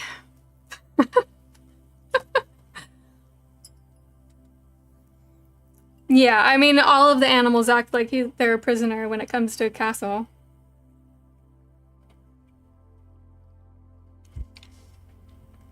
Five cats is a lot, but I would definitely have 5 cats if I was allowed. See, I like that my cats can just like chill out with me on my lap while I'm working. And I've only ever like had a dog, like one dog that I chose for myself. And he was a lot like a cat, so it worked out well. You're looking at getting another dog? Just mute Milo. Easy peasy. Yeah. Where's your mute button? Milo? Where's your mute button? You're gonna play in the blinds now? What are you doing? I see you.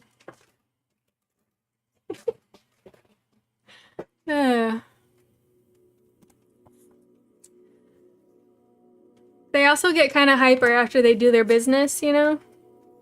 Like they get the zoomies, and that's probably what happened. It's got like this burst of energy. Aww. Got little ones. Alright.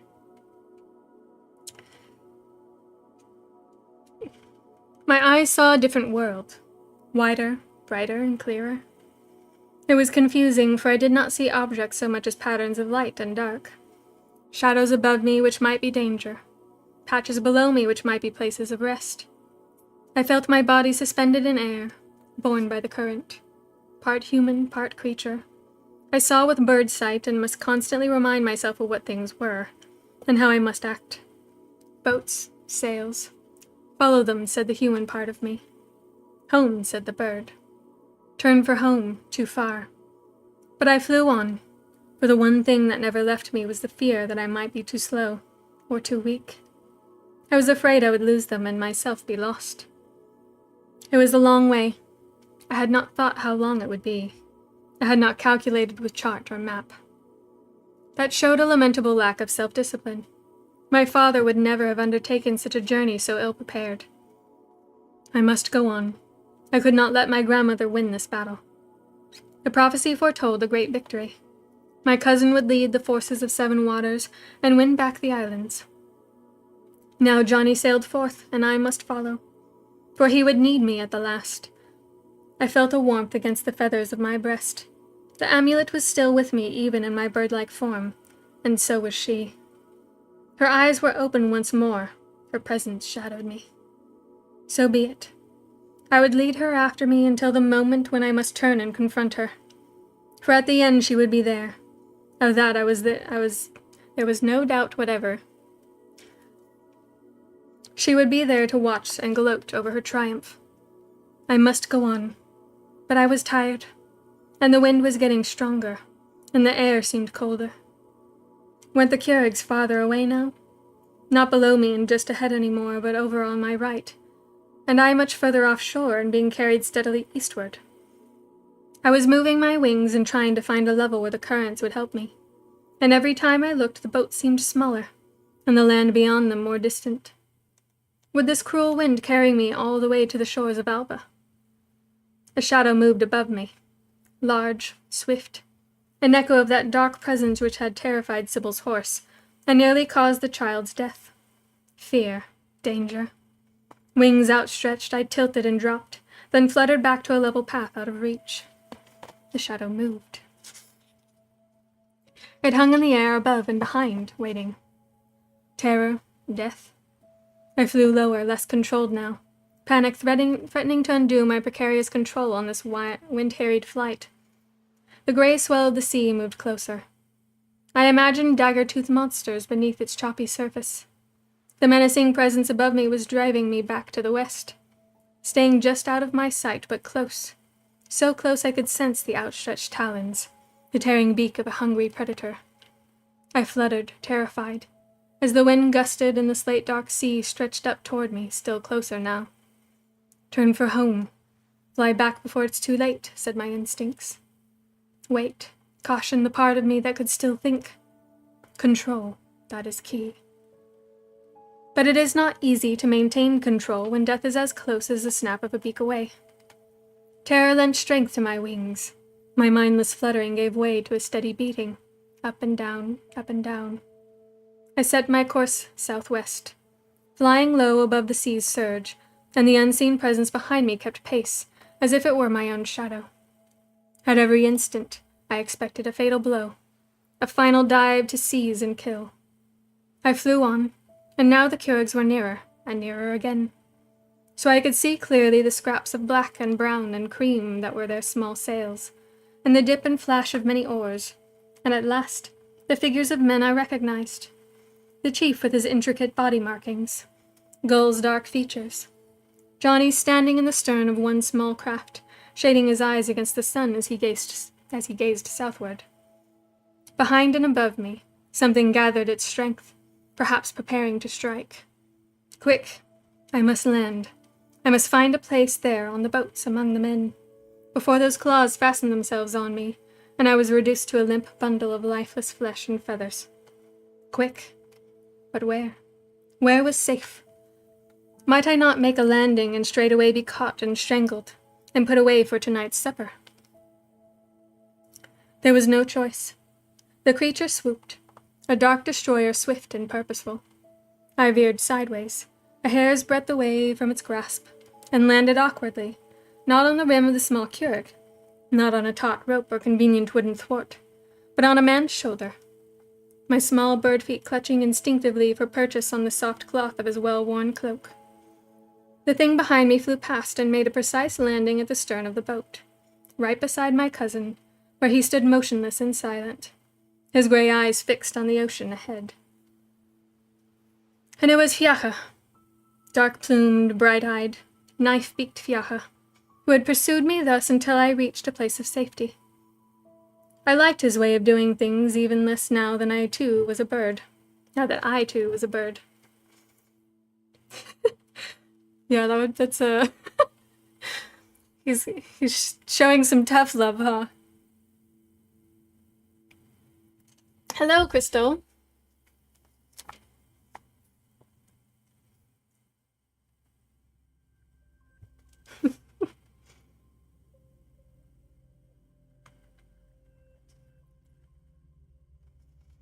Ah, said the man on whose shoulder I had landed, and reached up his hand right toward me. Dove sensed danger. I edged away, claws catching in the fabric of the man's cloak, and now I could see his face. Even with birdsight, I knew those gaunt, pale features, those shadowed, colorless eyes. Even without the flash of white feathers beneath the ragged garments, I knew who it was. A long journey, said Finbar softly. He might have been referring to me, or to himself, or to the two of us. So he had come. Against all my expectations, he had heeded my clarion call. Gareth was hauling on an oar, brows creased in effort. Must have been swept across by the storm winds, he observed. Such a creature belongs in a sheltered wood, surely, not far out to sea. My mother used to make a tasty pigeon pie with leeks and garlic in it, put in Godric. Not this time. Finbar moved his arm cautiously. I walked back up and settled on his shoulder, ruffling my feathers. Fiacha had driven me forward to precisely the safest place I could be among these grim warriors. It's a gentle creature. We can afford its shelter, surely. Unusual, Gareth remarked. What? Frowned Godric, bending to the movement of the great oar. He means the plumage. Finbar's voice was placid. A rock dove has very plain coloring. Shades of grey, subtleties within that, no more. I've never yet seen one with a crest of such a brilliant red as this small bird bears. A sign of luck, perhaps. The goddess smiles on our endeavor. Said Godric, eyeing me with a certain disappointment. Doubtless the effort of driving the curragh forward through this wind-tossed sea made for hearty appetites. Supper came a very long time later, and there was no pigeon pie. It was already dusk, and even the strongest of these warriors was grey-faced with exhaustion. For a time we traveled within sight of land, a long green island to the east. I wondered if this were the shore of Britain, close to Harrowfield, home of Bran and Theoden, who had so curiously chosen to settle there as neighbors of the family's arch-enemy. It is Northumbria, Finbar observed quietly. But Manannán Isle. Here we make camp and rest a little, and meet our allies. It will not be for long. If the men eyed him rather strangely, finding it odd that he needed to state what was already known, he seemed unperturbed by it. Indeed, he had sat calm and still throughout the voyage, as if, now that he had decided to confront his fears, they had ceased to trouble him. As for me, I stayed on his shoulder, where Fiacha could not reach me. I watched as the curraghs were anchored, or drawn up on the shore, and the men stretched and cursed their aching bodies, and then unloaded the boats and made camp swiftly and silently in the dark. Clouds had been gathering all through the day, and the rain began to fall almost as soon as the men had begun their frugal meal, cooked over a small fire. There was a general retreat to what shelter could be found. Johnny had set a well-armed guard about the camp's perimeter, but the rain became a deluge, and I thought none but frogs would wish to be abroad tonight. Finbar pulled his hooded cloak up over his head, and I nestled closer to his neck, quite dry in this small shelter. We moved to a place where the rocks opened up to a shallow cave-like space. Here one might sit on the earth and be tolerably dry, though the heavens opened outside.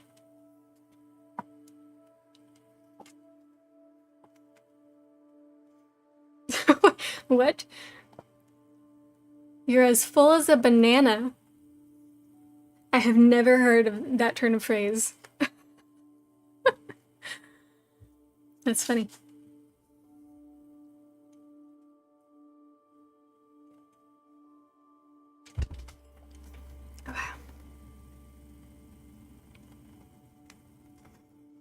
Others had found this place of refuge before us. There were 3 of the young warriors seated on the ground, barely visible in the dark, their cloaks wrapped close around them against the chill. Werfrith and Godric and Derek. They moved over to make room for Finbar, and as he sat, he slipped back the hood and reached up to touch me gently, as if to ensure I was safe. If I had been myself, I would have used the craft. If I had the craft, I would have made a little fire to dry us out and keep us warm. It was chill. It was spring no more than a thought in the earth's heart, and the storm seemed to be right above us.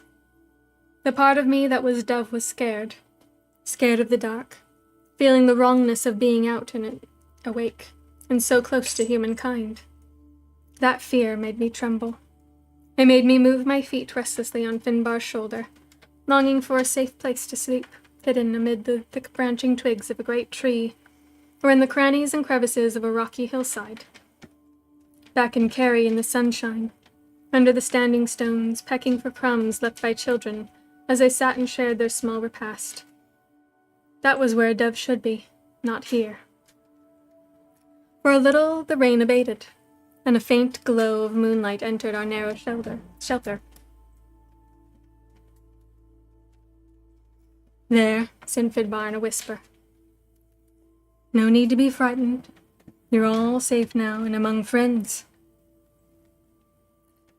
"Creature seems to have attached itself to you, my lord," said Godric, grinning. "Funny. I thought a familiar would be a wolf or an eagle. Something strong and impressive, not a shivering scrap of a bird like that." "Druids don't have familiars, stupid," said Werfrith, digging his friend in the ribs. "That's sorcerers. My lord here is hardly one of those."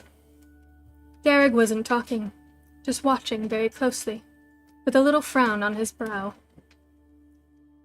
"I'm no druid," Finbar said calmly.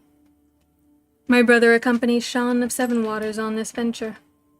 He is the wisest of the ancient kind, and will perform the auguries and prepare the rituals such as a great undertaking requires. I am here because you were called to it," Derek said quietly. He was still staring at me, and now he stretched out his arm, very slowly so as not to frighten, until his long brown fingers were just by my breast, almost touching but not quite. "Come on, little one," he coaxed. "Come here now, come on. I won't hurt you. You know I'd never do that." There was something in his voice that soothed me, and called to me at the same time. Perhaps it was the same something that had lured the white pony away from her herd, the same thing that had made him the only friend of a lonely girl at the cove. Back then, I had feared to be seen, and yet I could not wait to see him, on that magical day of the year when the traveling folk came back to Kerry. I had been awkward and tongue-tied with Dan and Peg and Molly and the fisher folk, but Derek had shared my deepest secrets. I had feared touch, but not his touch. "Come on, Curly," he said softly. "Come on now." I took a little step with my neat bird feet, and another. and perched cautiously on the fingers as he held out to me.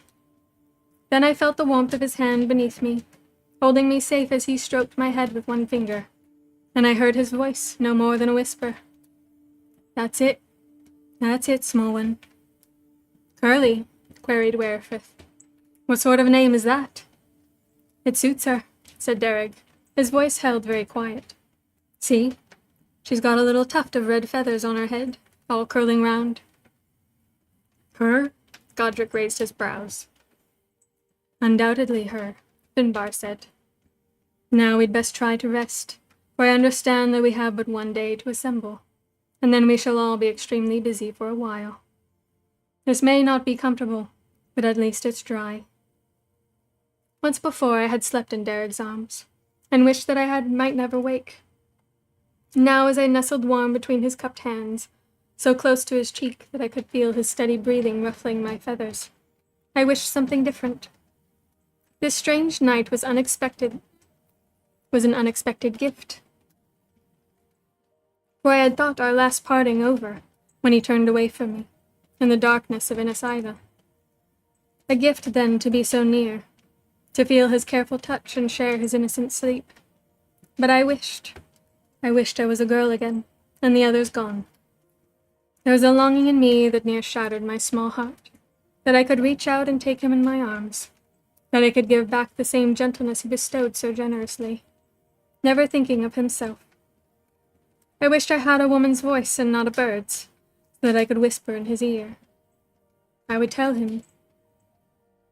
We slept, and then it was dawn. A bird sings at dawn and moves forward into the day, seeking light and warmth, food and water. But I was not a bird, for all the outward appearance. When a sorcerer transforms, he does not become that other. He merely remakes himself in the semblance of it to deceive folks' eyes. The more successful the transformation, the more one is likely to feel the essence of the chosen form, the instincts, the changes of balance, sight and hearing. And yet, the best of sorcerers retains the same time his own full consciousness. A delicate balance. While in the altered form, one cannot use the craft. When I had made myself into a farmer's wife, and confronted the trickster at the horse fair, I had used only the lesser form of the glamour, and that sparingly, so I had been able to perform charms and cast spells, to make bird into snake, to release latches, to half strangle a man. But I could not do that today. All I could do was watch and listen. All I could do was keep out of Yaha's way and observe these men, and try to ready myself for what would come tomorrow. I left the shelter of Derrick's hands, the sweet warmth of his body. Finbar was awake, standing motionless outside of the shelter of the rocks, gazing into the paling sky. The storm was over. There was the merest whisper of a westerly breeze. Finbar's expression was strange, the eyes intense and bright. As I alighted on his shoulder, I felt the way he paced his breathing, slow and deliberate, a pattern. Thus he calmed his racing heart, his head full of visions, I thought. I could not speak to him, but if I had a voice, I would have offered words of recognition. I know how hard this was for you to come here, to face the terror we share, and I salute you for your courage. Well, Fanya, said Finbar quietly, another morning. The last before our great endeavor begins, if my brother reads the signs and finds them fair. You keep this form skillfully. I trust it serves you well. Today is a day for observation, I think, for looking and learning. In this form you are vulnerable to the elements, to wild predators, to the carelessness of man himself. Of us all here, there will be but two who recognize what you are. Your young man is sick at heart to see you in this guise, for he knows he cannot keep you safe. There is no place for such a small creature at the heart of a great battle, nor in secret endeavor by sea. As for me, I will watch over you as best I can. We share the same enemy and the same fear, you and I. But I do not know your exact purpose here. You will fly forth, no doubt, and return when you please. Know that I am close by and will provide what protection I can for you. I could not reply, and so, as the sky lightened and a flock of gulls passed overhead, plumage glinting in the dawn light. I spread my wings and flew, scarcely knowing where I was going, or for what purpose. Early as it was, men were stirring, emerging from their various places of shelter, gathering in small groups, making a fire, preparing some sort of meal with practiced efficiency. I found a perch among the bare branches of an old apple tree. I was ill-concealed, maybe, but safe for now, and well-placed to look and listen. I did not feel the need of food and drink. Perhaps I would take neither until I was myself again. Before us was the bay, not broad and open like the cove of my childhood, but a place of safety and secrecy, with deep water and high sheltering arms of land on either side. Here the Keurig lay at anchor. Here the smaller vessels were drawn up on a pebbly shore. As well as Johnny's fleet, there were many other boats, some of skins stretched over a frame, some all of wood, blunt small craft, sturdy and strong. Among them, like stately swans amid a flock of common brown ducks, there were three much larger ships, the sleek long lines of them a wondrous sight. Plank laid against curving plank in perfect balance, the prows high and graceful, with carven figure of mermaid or princess or horned god of war giving each the semblance of some mystic craft from an ancient tale. The very ship in which some great voyager went forth to find the end of the world. The very vessel in which the legendary warrior sailed out to win his lady and his kingdom. I had never seen such ships before. Each was large enough, I thought, to bear a fighting force of considerable numbers. With a full complement of oarsmen, and a favorable wind, each could be employed in lightning attack on slower vessel, or on unprepared coastline to sail in fast and disgorge its cargo of armed men, while the helpless inhabitants were still rubbing the sleep from their eyes. I had no doubt these were ships of the Fingal, vessels of the Norsemen, such as my father had devastated. It's a weird way to say that. Such as my father had devastated once long ago in Kerry. And yet, there was no panic. Below my tree, the young warriors of Johnny's band ate their breakfast and readied their weapons as if this were a day like any other. There, too, were the older men, Snake and Gull, and the chief himself, talking quietly together with never a glance at the fearsome sight out on the quiet waters of the anchorage. It was as if nobody had seen the threat, save me. Now there were other men here, and Johnny was greeting them. And I saw that some of them wore the symbol of two torques interlinked, the emblem of 7 waters. Others had a different sign, their tunics blazoned with an image in red, a serpent coiled around to devour its own tail. And there were men in green, Aemon's men. The morning was growing brighter. After the storm, the air seemed clean-washed, the land breathing deep, as if spring were not so far away. Below the branch where I perched quiet, a traveling man finished his meager breakfast, a meal taken abstractedly as he glanced here and there around the campsite, as if seeking to find something lost. I shifted slightly on my branch. He looked up and frowned. An instant later, Finbar was there by his side, speaking quietly. There is a council, I understand, a meeting of these leaders, and a final decision to be made. You must let Fanya do what she will. You cannot alter the course of events here. You cannot protect her from this point on. We must trust, simply, that she has the strength to do what must be done. It's not right. Derek's voice was tight with feeling. I did not like to hear him thus distressed. Nonetheless, Finbar said gently, there is nothing you can do about it. You must leave her be. She will go her own way. That's what I am afraid of, said Derek. The council took place under cover and under guard. In the end I did seek Finbar's aid, for I could hardly fly into the long, low building where they met, and settle as if by chance on the rafters to hear their secret interchange. I entered the council room on the seer's shoulder, half hidden in the folds of his cloak, half shrouded by his tangle of dark hair, and I saw straight away why there had been no shouts of alarm, no hasty setting of arrow to string at the side of those elegant ships at anchor in the bay. For here at the council table, alongside Sean of 7 Waters, was his uncle Connor, alongside the chieftains of the Oonagh, and the child of the prophecy himself, were several very large men with broad, fair faces, and long flaxen hair neatly braided. They wore gold about their necks, and in the clasps of their cloaks, gold fine wrought in the shape of warhammer or dog's head, or rising sun.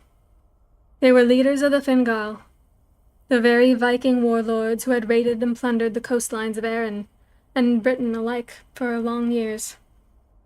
Was not this an ungodly alliance? Would a man such as my Uncle Sean break bread with such savages, even to ensure victory over his oldest enemy? But then, hadn't my uncle said something about a dispute being settled by marriage between a lord of Tyrconnell and a Viking woman? Perhaps, after all, this was not so impossible. I sat quiet, listening and wondering greatly. This was a select council. Of our own band, only Johnny and his father were there, and Snake. Sean and Connor represented Seven Waters. My uncle was grim-faced and purposeful. Connor glanced once in Finbar's direction and gave a nod of recognition. The O'Neills seemed wary. The Norsemen spoke among themselves, and one of Bran's men, a large, dark-bearded fellow named Wolf, appeared from nowhere to address them in their own tongue. "Wolf will translate for us," the chief said calmly. "Now, can we begin this? The morning is passing. There is surely little more to be resolved at this stage. Each of us knows his own part in this." One of the Vikings made a rumbling comment. "Hakon asks, what of these empty places at the table?" Wolf translated. "Are we not yet all assembled here? Decisions made in this council must be agreed by all. Or may we not expect a knife in the back?" Sean frowned. "Aemon is already here on the island, encamped not far away. He will come. We should wait a little longer. Hakon speaks wisely. As with the rest of us, Aemon has brought his men over gradually, and by various routes, not to draw undue attention to the magnitude of our endeavor." Then one of the Norse chieftains clapped his hands, and a lad brought a great drinking horn which was passed around. It occurred to me belatedly that not only were these Vikings some sort of ally in the endeavor, but that this place was theirs, a whole settlement perhaps, on the fringes of Manannan Isle.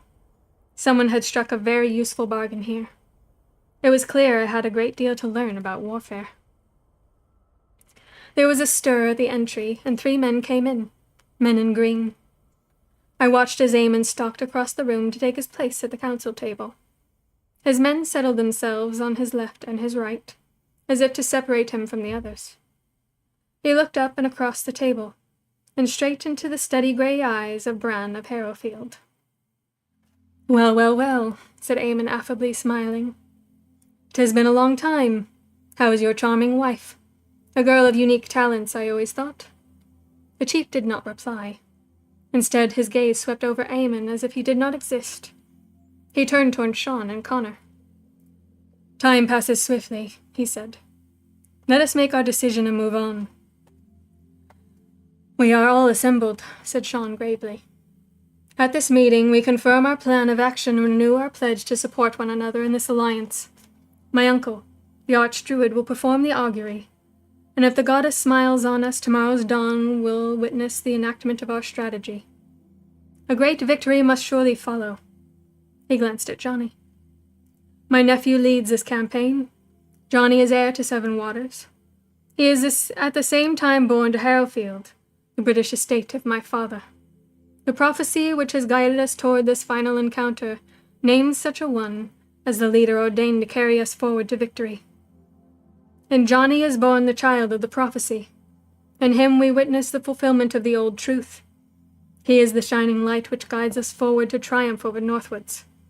The islands will be ours once more, our enemy banished forever to his home shore, never again to set his heedless foot on our sacred ground." "You gotta go. All right. Thank you for coming in, Warbagel. Have a good night and sleep well."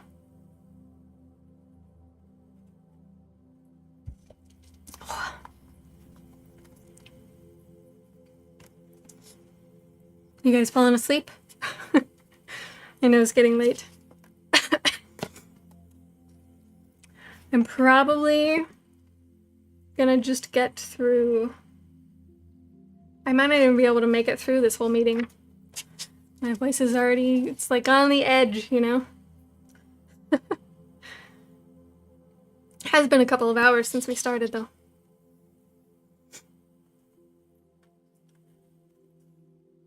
I don't question the lad's ability to lead, said one of the men who bore the snake symbol on his tunic. But what about his father? Is there not room for doubt when one of our number is a Briton himself, and close neighbour to the very chieftain we oppose? Bran of Harrowfield shares a border with Edwin of Northwoods. Indeed, there is some tie of kinship, I understand. What assurance is afforded that this alliance will hold firm when we set Britain against Britain? I don't think that will be a problem, put in Eamon smoothly, before either Sean or the chief could speak. It's never been difficult in the past for this man to change his allegiance, or turn against his own kind. Just make sure you've enough silver for an incentive. That's the only language he understands. There was a difficult little silence. Snake's eyes narrowed to dangerous slits, and his hand moved to his sword hilt. There was a scrape of metal. Wolf made no attempt to translate. Bran, tight-jawed, maintained his control and did not speak. It was Johnny who rose to his feet. "My lords," he said, "there is no doubt of the strength of this alliance, no question of the loyalty of its partners. My father's role in this is not as a battle leader. He has won for us the support of these fine chieftains, Hakon and Ulf, and the generous loan of their strong vessels. But it is I who lead here, and not Bran of Harrowfield. These men are under my command. Tomorrow my father returns home to Britain. He will not war with Northwoods, save in times of threat to his own borders." I noted he did not mention anything about swimming and putting holes in boats. It seemed that part was secret even from their own allies. "Now," Johnny continued calmly, "let me set out for you the course of this venture, for each must understand well his part in it. Each part is vital.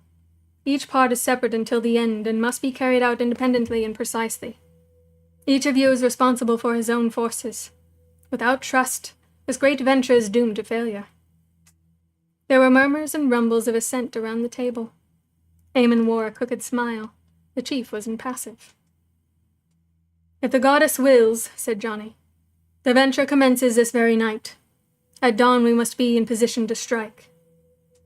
I watched him as he paced to and fro and gestured an illustration, as his grey eyes shone with hope, lighting the solemn chamber with the flame of his enthusiasm. And I watched the men there, seasoned battle leaders every one, men far older in years and experience than him who addressed them, men used to their own command, accustomed to making their own decisions. They listened transfixed. Not a muscle stirred, not a whisper was uttered. With the confident flow of his voice and the ardent hope on his face, Johnny held every one of them silent as he set out the bold plan by which they would at last triumph over the old enemy. Indeed, so impressed I was by my cousin's authority and bearing, I lost track of his words for a time and did not catch every detail. He said nothing at all of the perilous venture planned for tonight.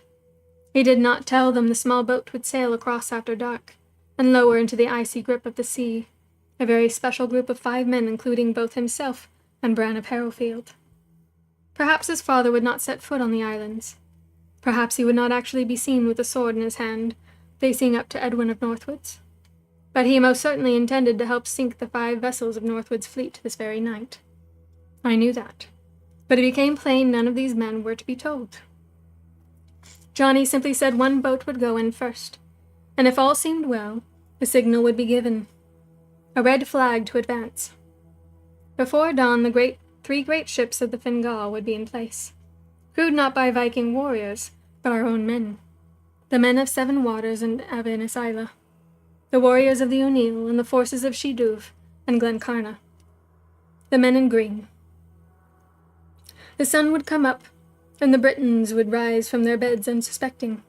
Then from the direction least expected, from the perilous channel between knife-edged rocks, skirting the great whirlpool which they called the Worm's Mouth, would appear the deadly longships with their cargo of armed warriors. Hakon and Ulf would each take charge of a ship. Gull would control the third.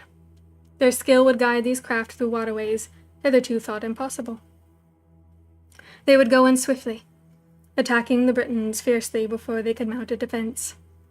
I knew, though Johnny did not say it, that for the forces of Northwoods there would be no escape. Their ships would be gone. They must surrender or be annihilated. The men of the Oonagh would land on the little island, Johnny said, to subdue the lesser forces there. The rest would go to Greater Island and surround the enemy's encampment. By dusk tomorrow it would be all over.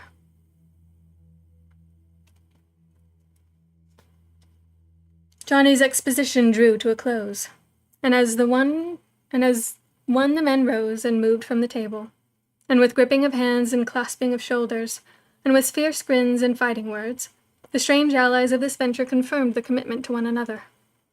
Viking and Ulsterman, Briton and chieftain in the royal blood of Erin. Connor was leading the way outside. There were still omens to be read, and guidance to be sought beyond the merely human, before the final decision might be made. To go tonight or wait. It was very early in the season, so early the elements were predictable only in their unpredictability. On the other hand, the sooner the allies moved, the more effective the factor of surprise. From my vantage point on Finbar's shoulder, I watched as Aemon strode up to the chief, hand outstretched in a display of apparent amity. "Let us seal the agreement, then," he said with a strange little smile. "Since it appears you have become respectable, and now deal at council tables and not by stealth in the darkness." But Bran only gazed at him a moment, grey eyes cool, patterned features devoid of expression, and then he turned away, as if what he had seen were beneath notice, something of no import whatever. I watched Aemon's face, and the look there made me tremble. Anger, offense, bitterness I might have expected, but I had not thought I would see gloating triumph in those eyes. Outside this meeting house there was a flat expanse of sandy ground, neat raked. Around its perimeter were assembled many men, warriors all, each in the colors of his leader. Some held banners, the coiled snake which seemed to be the sign of the Oonagh, the torques of Seven Waters, the dark tower on a green field which was the emblem of Aemon of Sheduv and Glencarna. The house of Harrowfield was not represented. The chief, it was clear, was not officially an ally in this venture, and wished to conceal tonight's mission and his own vital part in it. Okay, I think that's where I'm going to stop. Before my voice completely gives out, because there's still 16 pages to that chapter. Whew. Yes, drink.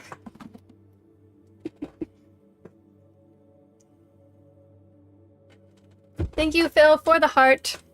Sorry I missed that. I try to catch these things while I'm reading, but it doesn't always happen. Okay, I can probably manage a song or two if you guys want to do that, but you need to let me know what you'd like me to sing.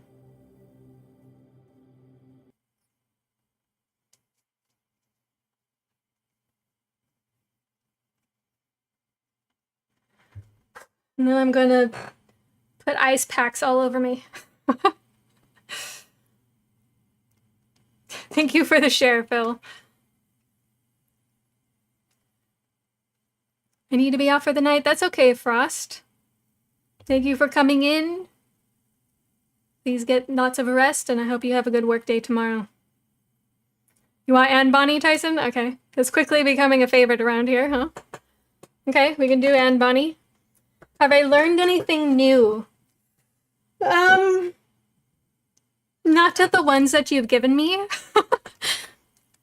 I've learned some songs that I've just picked up and liked, but I haven't practiced them a whole lot.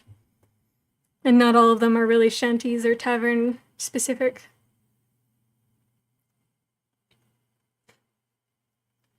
Boo boo. You want to say hi? Say hello. Say hello. Hey, baby. Look at this.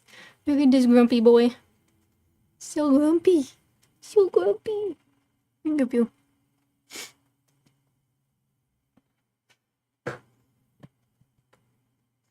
He's a pretty good boy. He actually puts up with a lot of my bullcrap.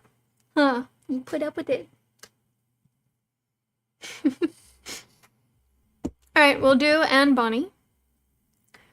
And then if you Gone to America, okay. Anne Bonny and Gone to America. Sounds good to me. Alright, Anne Bonny.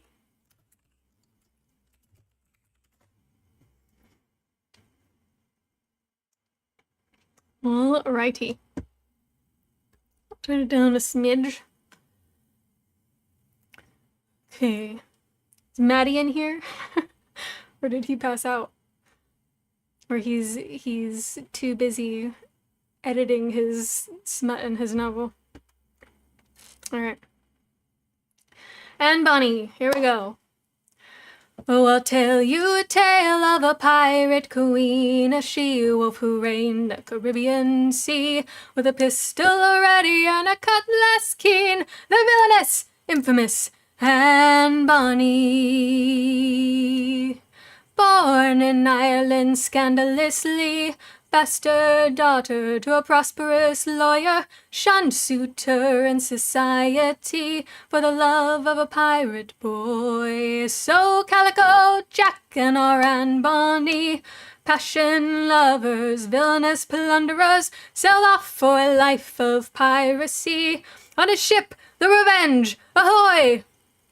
Oh, I'll tell you a tale of a pirate queen, a she-wolf who reigned the Caribbean Sea, with a pistol ready and a cutlass keen, the villainous, infamous Anne Bonny.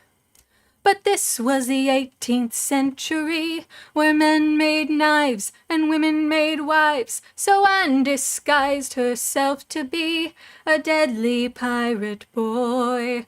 Oh, she plundered and murdered and raided the sea, with cannons roaring, pistols warring, she ravaged galleons mercilessly. Oh, Anne Bonny. Then a fellow pirate caught a glance, her naked chest, a woman's breast. So she drew her cutlass and took a stand to be Anne, a pirate queen.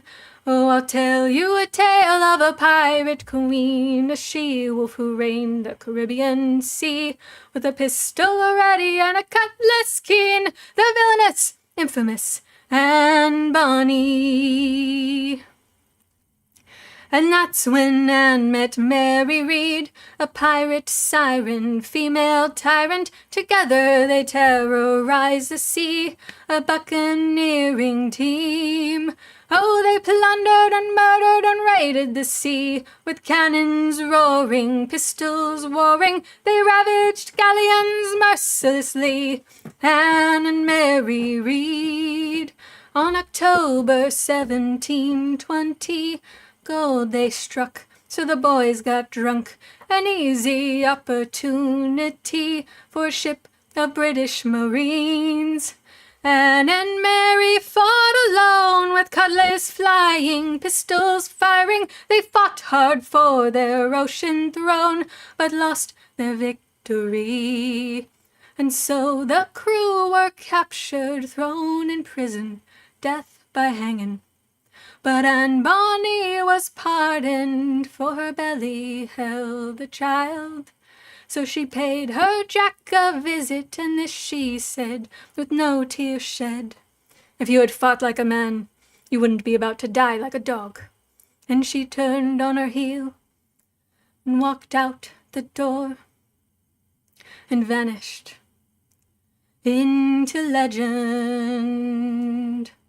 Oh, I'll tell you a tale of a pirate queen, a she-wolf who reigned the Caribbean Sea, with a pistol ready and a cutlass keen, the villainous, infamous Anne Bonny. All right, you made it. wasn't the best, but managed not to completely break on any of those lines.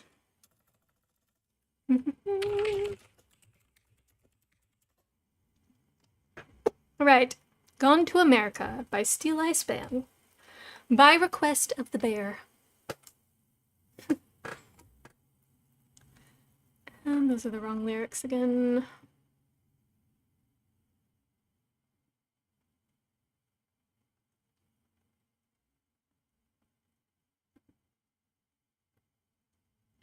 Thank you, I appreciate it. Just like when I read that long and I don't end soon enough, it just gets scratchy and then it's hard for me to get the higher notes, you know? That's not it. Okay.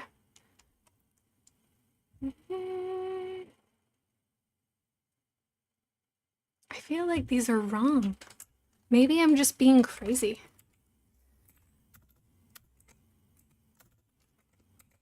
But it doesn't look right. You missed the singing of Anne Bonny. Because you were going to sleep, I thought. All right. I'm gonna find it on here.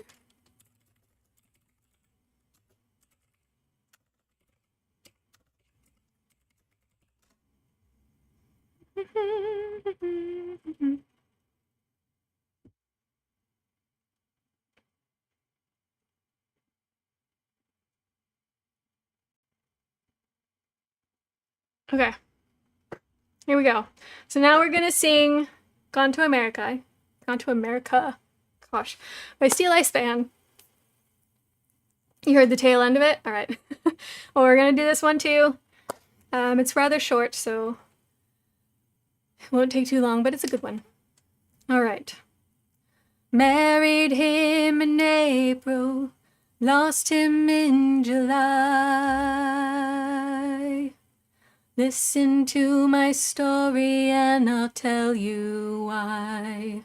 They said that he'd been poaching and stealing wine. They said I wouldn't see him for a long, long time. They said he's gone to America to work the land that some called Virginia. They said he's gone to America. Married him in April, lost him in July. They took him as their prisoner, then told me why. I lost it. They said they had seen him, they said they had sent him where poachers go. I asked if I could see him, but they said no, and now he's gone to America to work the land that some called Virginia.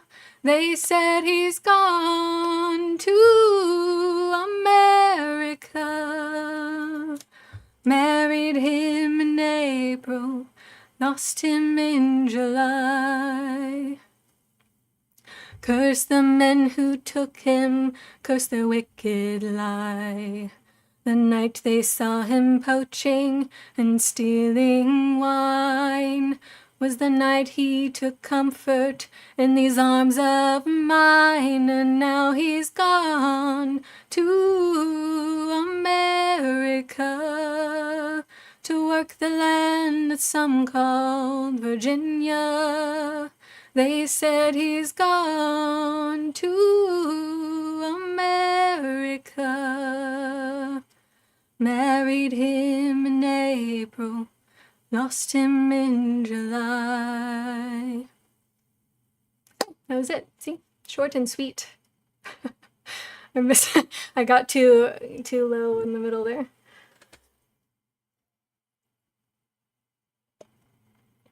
It was not part of the story, but it would fit in there rather nicely, probably.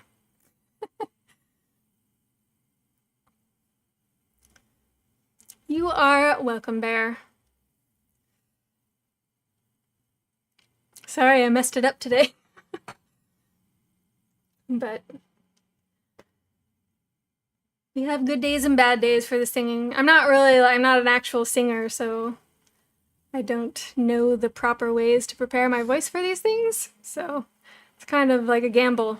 Sometimes it'll work, sometimes it won't. Well, thank you, Foman. I appreciate that. All right, I think it's probably late. I think a lot of people probably fell asleep. I enjoyed the evening with you guys. I appreciate you guys singing or just talking with me at the beginning about nonsense. And yes, Tyson, we don't sing well, we sing to have a good time. That is exactly it. We don't sing because we're good at it. We do it because we're enjoying it together. It is a tavern after all. So, yeah, just makes it real. That's fair. That is true. Okay, let's see.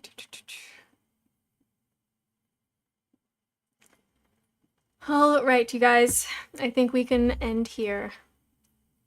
Singing stretches 1, 2, 3, 4, 1, 2, 3, 4.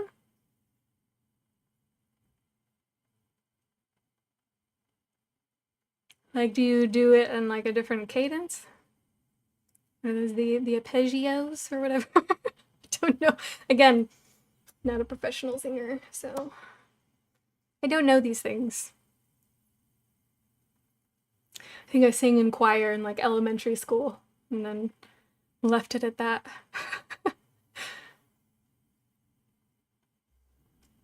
And that was a long time ago, so. What do you mean it was ended due to inactivity? Oh well, we lost TikTok, but it's okay. Since we're ending anyhow. Yep, confirm, closing the window. All right, my friends. Sleep well. As we have mentioned before, Castle will be back on Tuesday to read to you guys, and then again on Thursday, and then I will be back here on Sunday. As we head towards the end of this book, I think we probably have maybe a few more Sundays, and then we're probably going to be done. So we've got about 80 pages left. I was just joking, but arpeggios do help. Okay, yeah. I do like I do sing the Sound of Music song in the car on my way home from work. When she's teaching them how to sing. Does that count? That was a fine way to spend a cold Monday afternoon. Oh, I'm glad. It's not, like when it's cold, you can have like a fire and it's cozy. I think having a reading stream during those times is very fitting.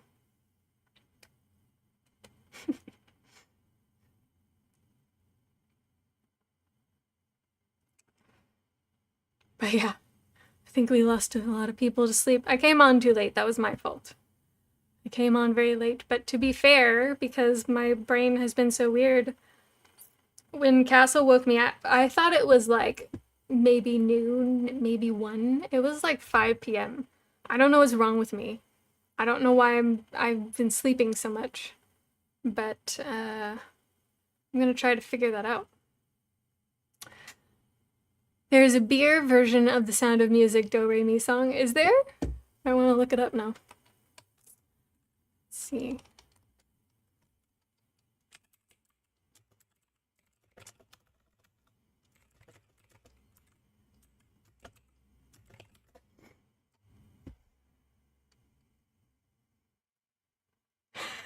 No, the stuff that buys me beer.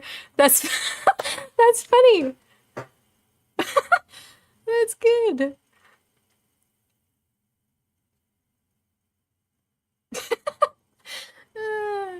Yeah. That's funny. I like it.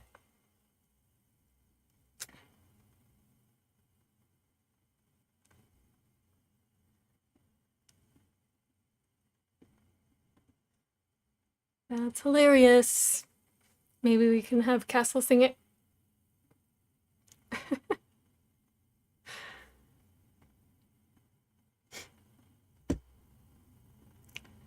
Okay, I think I got all that turned off. Okay, Thank you, guys. We'll see you again soon. Have a good sleep and stay well and healthy.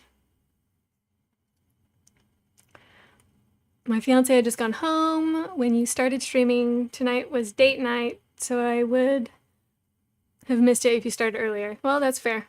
Of course, they get back at the end. You missed Anne Bonnie, Maddie. Thank you, Clifford. You too as well. Stay bloodthirsty, my friends. Schlangeful. Of course, of course. Good night, Bethany. Good night, Bear.